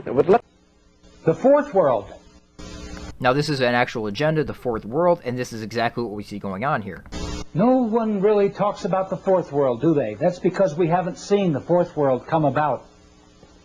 The fourth world came up in the title of the Congress I attended. It was called the Fourth World Wilderness Congress. Maurice Strong said it was called the Fourth World because it was the fourth one of these environment congresses that Edmund de Rothschild had created. I learned later that the world order refers to the coming one world government as the fourth world. World control by the world order, where there is no more first, second, and third world. Just a boundaryless planet which is called the fourth world wilderness. Yogis and shamans refer to fourth world wilderness dictated via Israel, at the center, at the hub. It as the fourth world wilderness, the lostness of the mind. The lostness of the mind refers to the collective consciousness. Persons will be coerced through lies, drugs, fear and pain to surrender themselves, their egos, to the collective consciousness. The fourth world will be a return to a society much like the Caesars or Babylon or the Fourth Reich. Within the fictionalized societies described in Huxley's Brave New World and Brave New World Revisited and Orwell's classic 1984. We will flourish with only a whimper. The world order wants to create a new society out of the ashes of chaos. A collectivist fourth world complete with a collectivist religion, collectivist finance, and unchecked world national socialism. The world order will offer Gaia, Mother Earth, to the masses. I don't think national socialism, I think international socialism, and I think the universal basic income has a lot to do with that. As the big brother image to worship in the fourth world.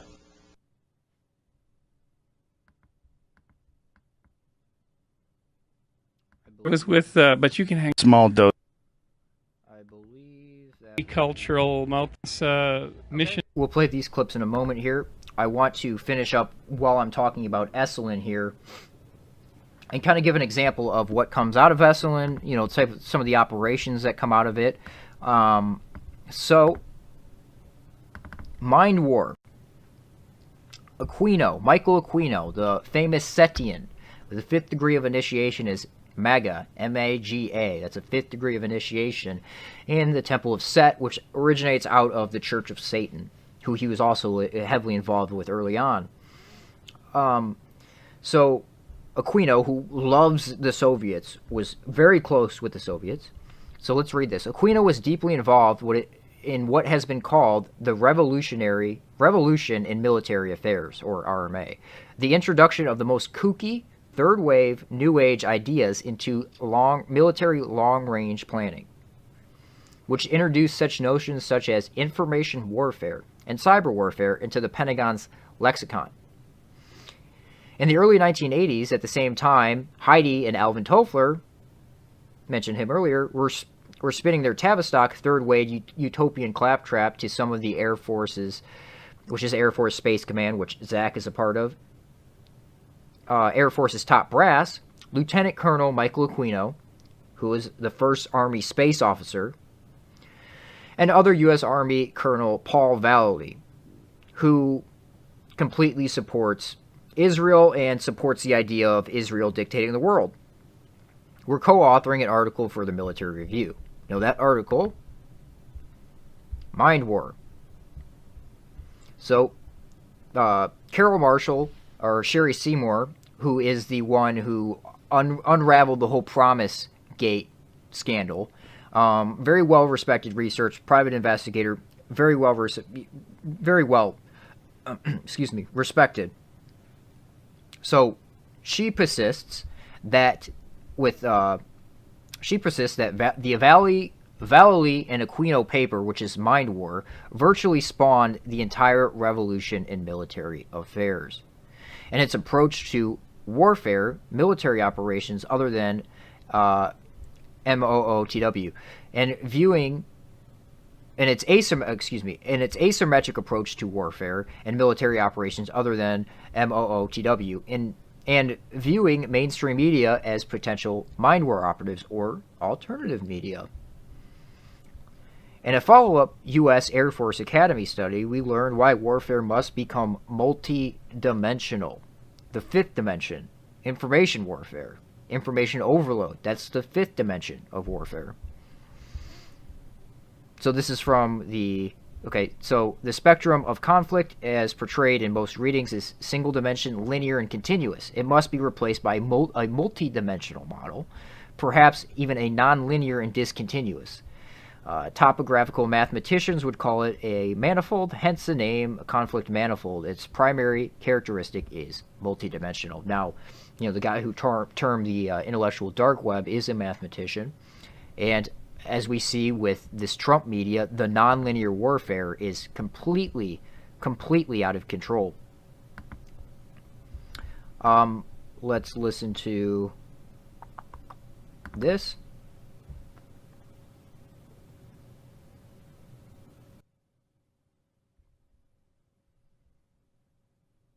It's almost like there's too many things happening for one person to pay attention to all of them. And if you're only focusing informational overload. Yes, exactly. If you're only, but hold on, if you're only information overload, non-linear warfare.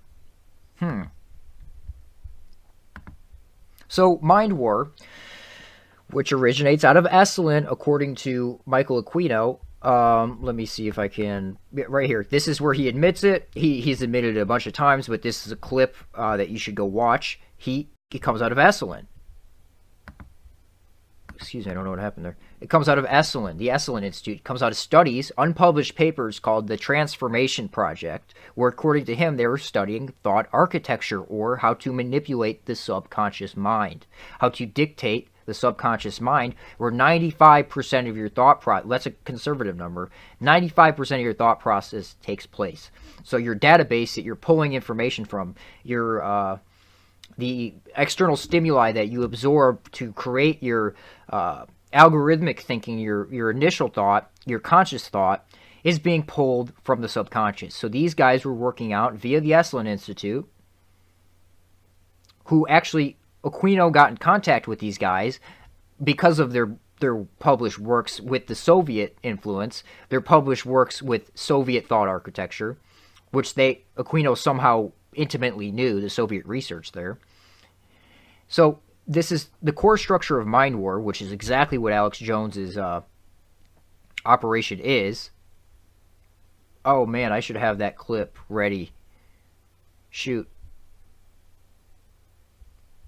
I'll insert it in here. Like it. We have the zeitgeist.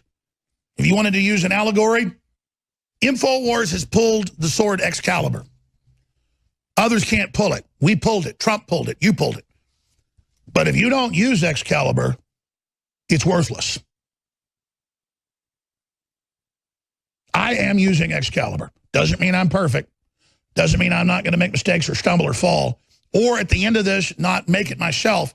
But the new republic, the rebirth, will be launched. That's what it's all about. All right. Boy, you know, Scott Adams, CNN is losing the mind war. I have some smart advisors, but I do what I think I should do. They've begged me not to tell you this. But I will, because my weapon is the truth. This is from the Mind War paper that spawned the revolution in military affairs, the future Soviet warfare theory within this country. These media are, of course, the electronic media, television and radio. Alex was one of the first TV radio broadcasters. That's what a podcast essentially is, television, radio. State-of-the-art developments in satellite communication and video recording techniques. Remember, this was in 1980. Like the sword Excalibur, we have to reach out and seize this tool, and it can transform the world for us if we have the courage and the integrity to enhance civilization with it. If we do not accept Excalibur, then we relinquish our ability to inspire foreign cultures with our morality. If they then desire moralities unsatisfactory to us, we have no choice but to fight them on a more brutish level. So I'm not sure why I don't have the rest of it in there, but anyway, the core structure of Mind War is this and weaponizing truth. Using truth as a weapon. The Mind War operative must know that he speaks the truth. So taking bits of truthful information and using it as a weapon.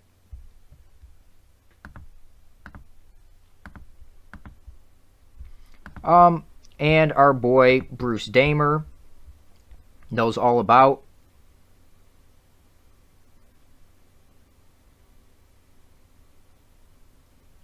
Andy Marshall, and we'll get into Bruce Damer here in a minute. Branch. So Andrew Marshall is one of these. He's a shaman. He goes very quiet between communities, and what he decided to do. Get this. So he's a shaman. Now Andrew Marshall's the guy who initially instated, heavily involved in 9/11 as well. Andrew Marshall is the guy. He was originally appointed under Nixon, and he's the one who took Aquino and Valley's papers and their ideas and everybody else who was promoting it and instated it within this country. It stated the future Soviet warfare theories. Now, in the Project for the New American Century, they say take advantage, post-2001, take advantage of these future Soviet warfare theories. And we've certainly seen that happen. So he calls himself a shaman, code word shamanism. So again, he says he's a shaman. He very quietly goes in between communities. So you could look at like Rogan's podcast. He's essentially a shaman on his podcast where he goes and snakes in between these communities. I do some kind of a practice. It's sort of a kind of global, multicultural, multi-ethnic, multi-technic shamanism. And I've been doing this for about 25 years. And what that is what I call put yourself on the shelf. Get the idea? Yourself is parked on the shelf, and then you dive into another world. And for me, this has been these delightful worlds of Pentagon think tanks, NASA mission design, etc. Okay? So that's Bruce Damer. And again, like I said, we'll get into him in a moment. Oh, here's from Joe Rogan's podcast. Gerlach? What is Gerlach? Gerlach. Oh, you haven't been out there, huh? No. I love hippies in small doses. Hippies to me are like pizza. I just can't eat pizza every day for like a month. I was with, but you can hang around Pentagon people. And yes, I could probably hang around your camp. But if I went out there with really dirty people. With Sherpas. Sherpas, that's They brought Sherpas? They're white people. White Sherpas. They're servers for the billionaires in their billionaire camps. Oh, that's too much. And they have walls of motorhomes around. I want to hang out with 100. So he's over there at Burning Man, which is another excellent type of deal. Major importance with Burning Man. And he has these white slaves that are serving the billionaires in their billionaire class, which is what he is, high-level DOD, etc. And he wants Joe Rogan to come out with him. Now, I also want you to look at that shirt, Mad Scientist. Now, I posted this interview in my community section on my YouTube channel. Check that out. And I put an emphasis on Mad Scientist. I said, Mad or Mao Scientist for a better tomorrow. And that was a couple weeks before the Joe Rogan podcast with Alex Jones. Let's listen to what Alex had to say. They're making their move right now. Who's they? The globalist technocracy, the mad scientists, the guys that want to learn the secrets of the universe, probably already have them. The mad scientists. Interesting statement there, Alex. The mad scientists. So, this is Bruce Damer with... I might as well just get all this out of the way right now. This is Bruce Damer talking to Joe about Dennis. There's only been 2 people ever that Dennis McKenna has recommended for this podcast. You and Josh Wickerham. So that puts you in very lofty company. Dennis McKenna recommended Bruce Damer on Joe Rogan's podcast. Interesting. Dennis McKenna, of course, heavily involved in maps and everything we've covered.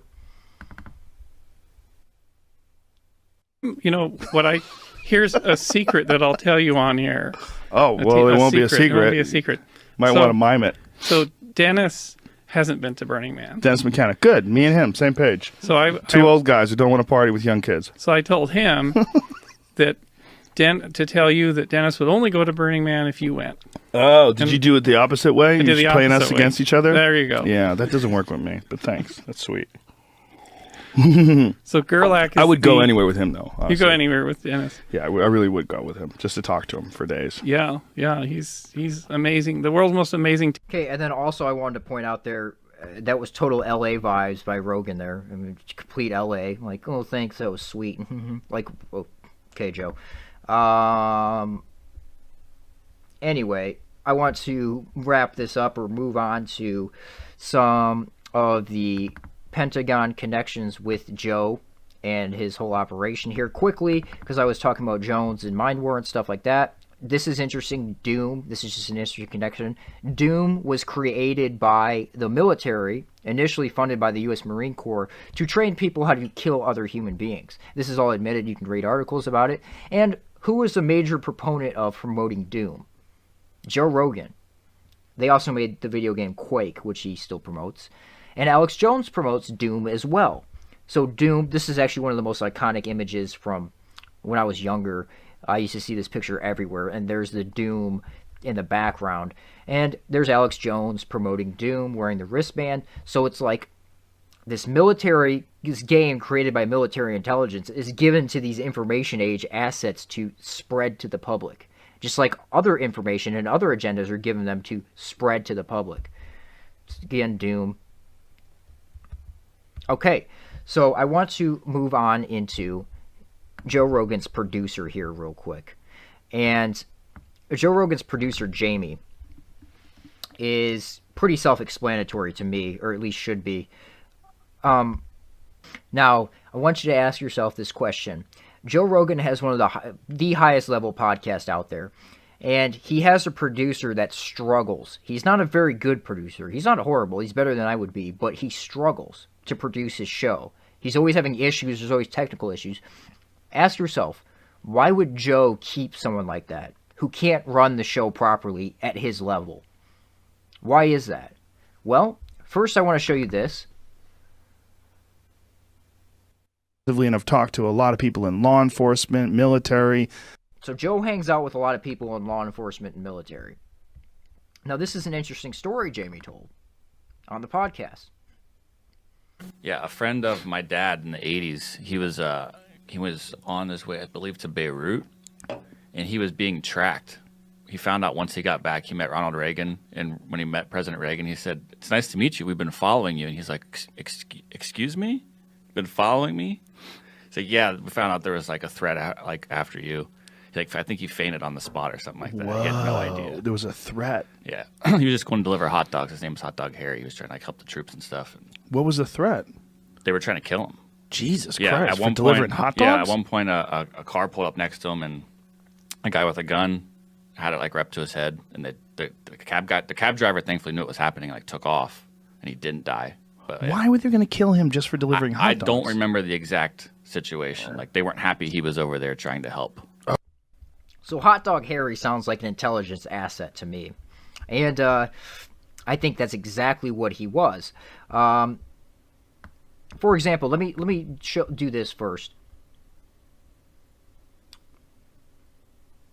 Okay, so you should watch this on your own. I'm not going to play the whole clip here. But Operation America Loves You was where they were delivering hot dogs in Beirut, and Hot Dog Harry was involved there with Jamie's dad, Michael Vernon, who we'll get into here in a minute. So, book says Israel could have prevented 1983 barracks bombing with AM spybook pan. Okay, so, or in Lebanon, excuse me, Hot Dog Harry was there a week before this massive casualty of Marines blown up.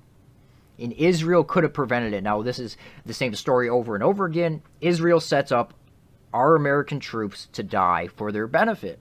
And you're trying to tell me Hot Dog Harry was there a week before just delivering hot dogs, and people were trying to kill him and everything just for delivering hot dogs? Doesn't make sense. Sounds like an intelligence asset. Sounds like a Mossad asset to me. So, let's go to Hot Dog Harry here. Let me show you Hot Dog Harry first.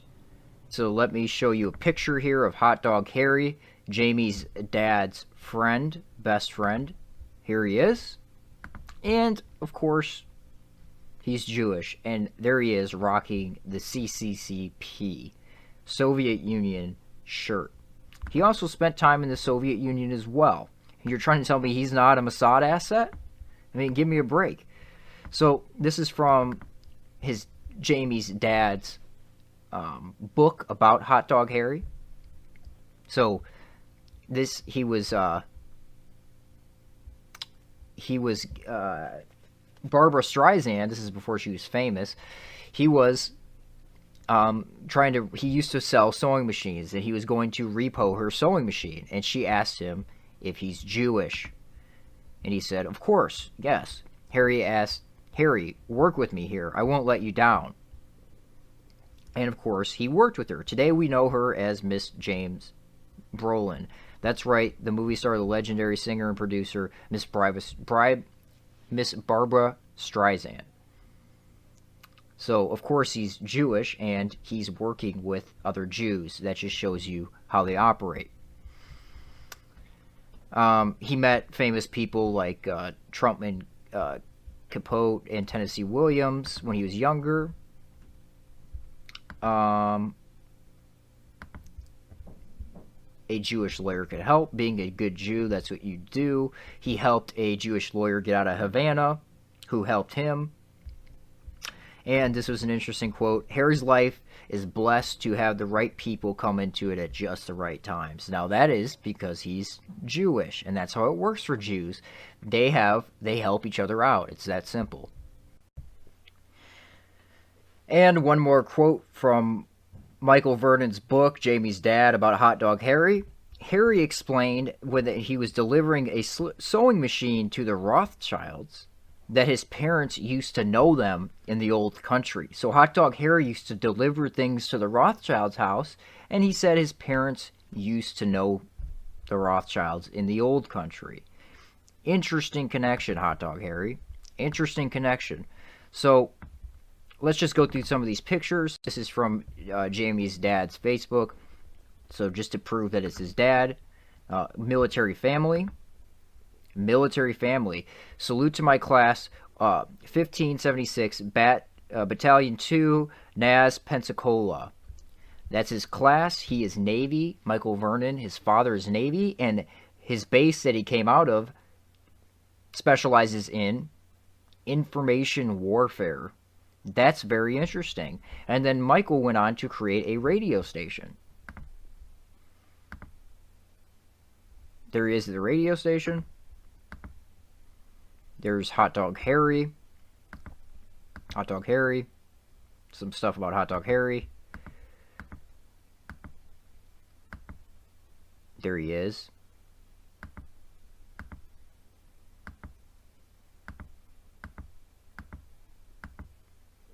There he is again. Military family. Jamie. Tagged him in it.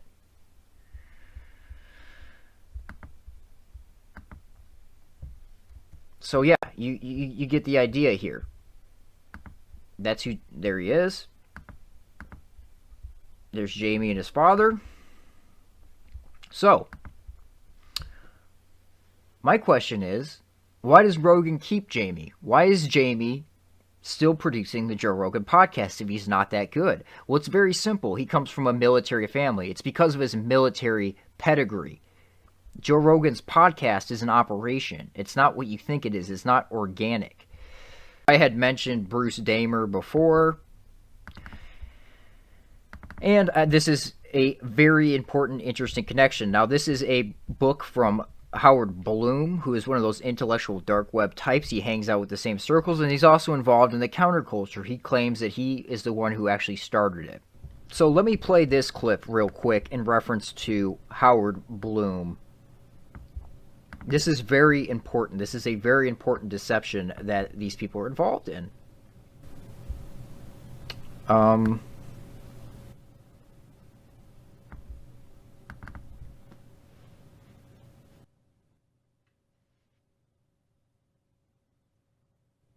Sunday at the National Space Society's annual event. I'm talking about China's new Silk Road versus America's highway in the sky. The new Silk Road, the Chinese government's going to put in.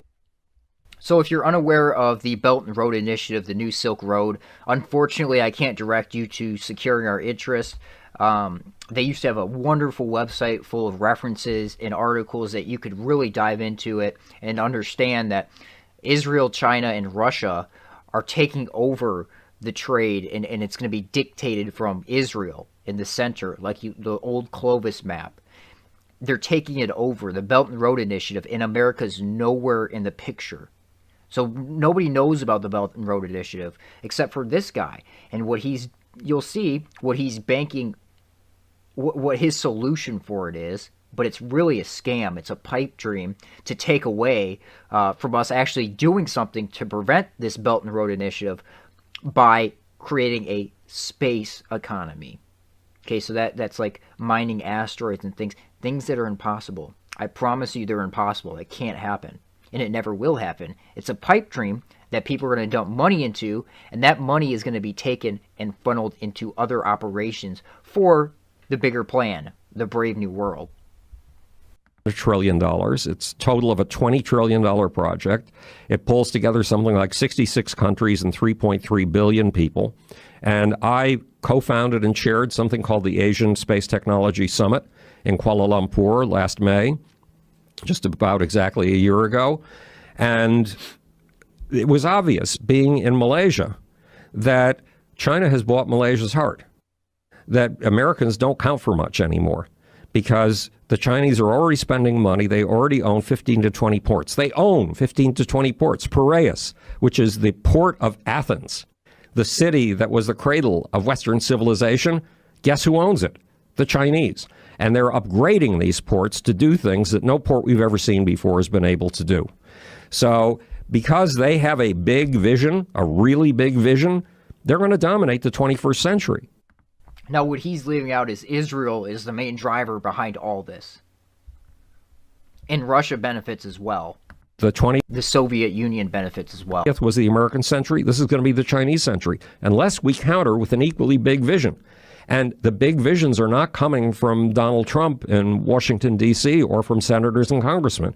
They are coming from precisely the people you fingered. They're coming from Washington. They're coming from California. They're coming from Elon Musk and Jeff Bezos, the two guys who can save us by opening a platinum highway in the sky. What does that mean? A platinum highway in the sky means a space economy. Okay? To all those who have stimulated and sustained me. And then he includes Bruce Damer. And then, Timothy Leary's in here somewhere. A lot of the... okay, so Howard Bloom talking on a message board with Bruce Damer. Now, Bruce Damer's the one who introduced Terrence McKenna to virtual reality. He's the one who set up the satellite on Terrence's house in Hawaii, etc. We've been talking about Bruce Damer, the shaman. Okay, so Howard Bloom talking to Bruce Damer about, no, this is Channel 4. Richard Metzger from disinfo.com. Disinfo.com. Channel 4, disinfo.com. These are big connections here.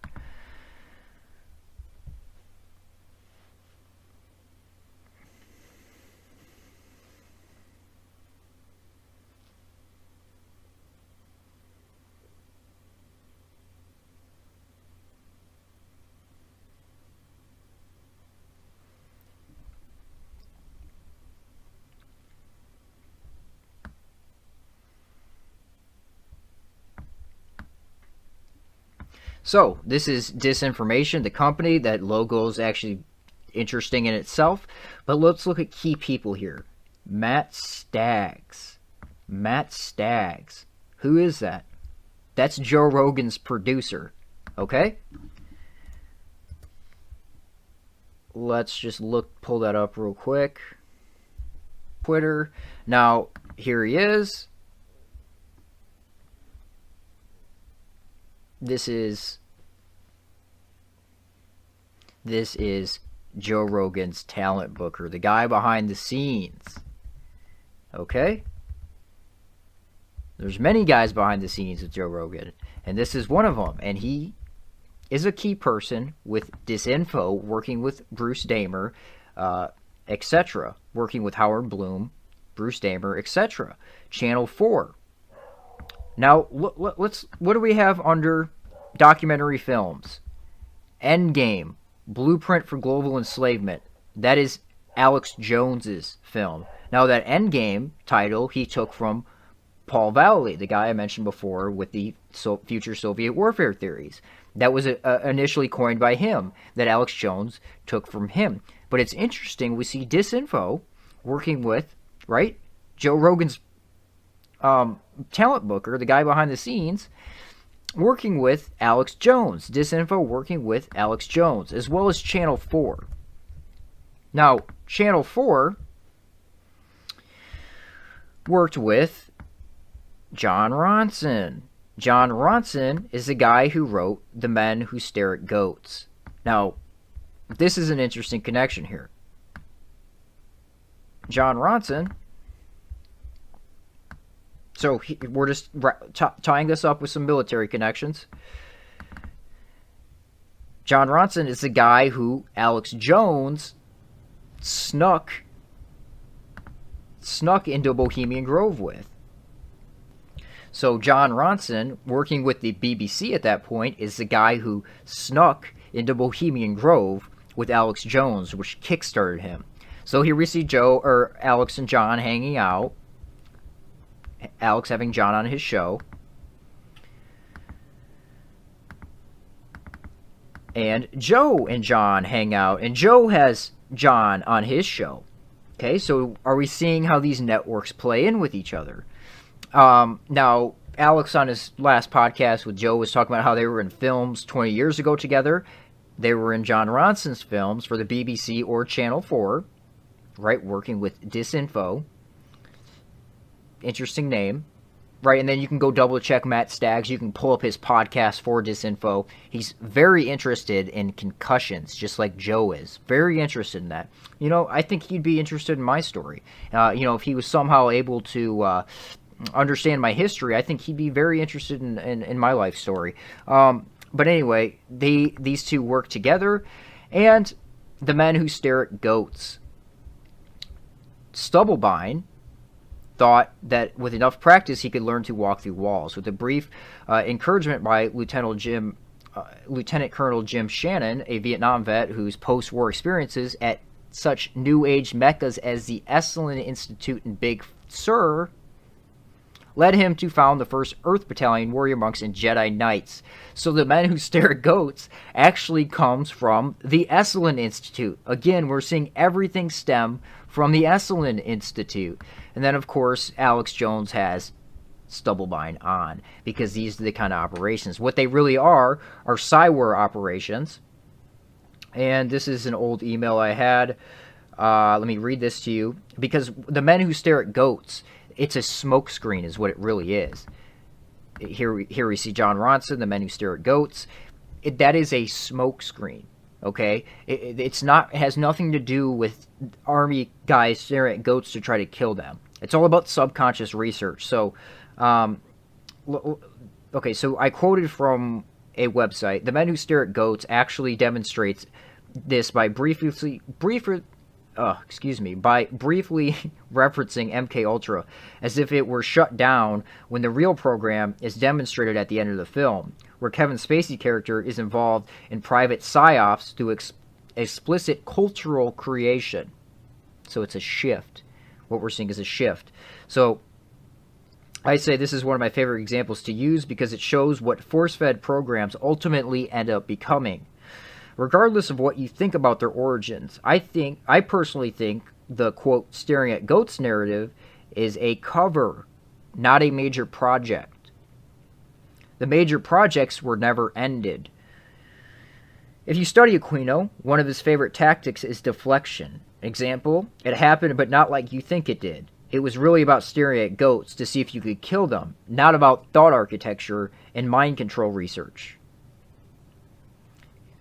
He would use this tactic by publishing papers via the Stanford Tavistock Institute. He would publish papers discrediting narratives like stereo goats or like the Stargate stuff, which ties in with all that. He would publish papers via Stanford, which is Tavistock, doing psychological research to deflect from the real programs that were going on.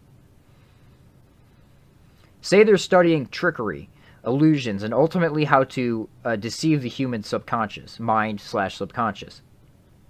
Aquino says they're studying stage magic and spoon bending, which are often real, poorly funded programs, but they're only in place for cover, for a smokescreen.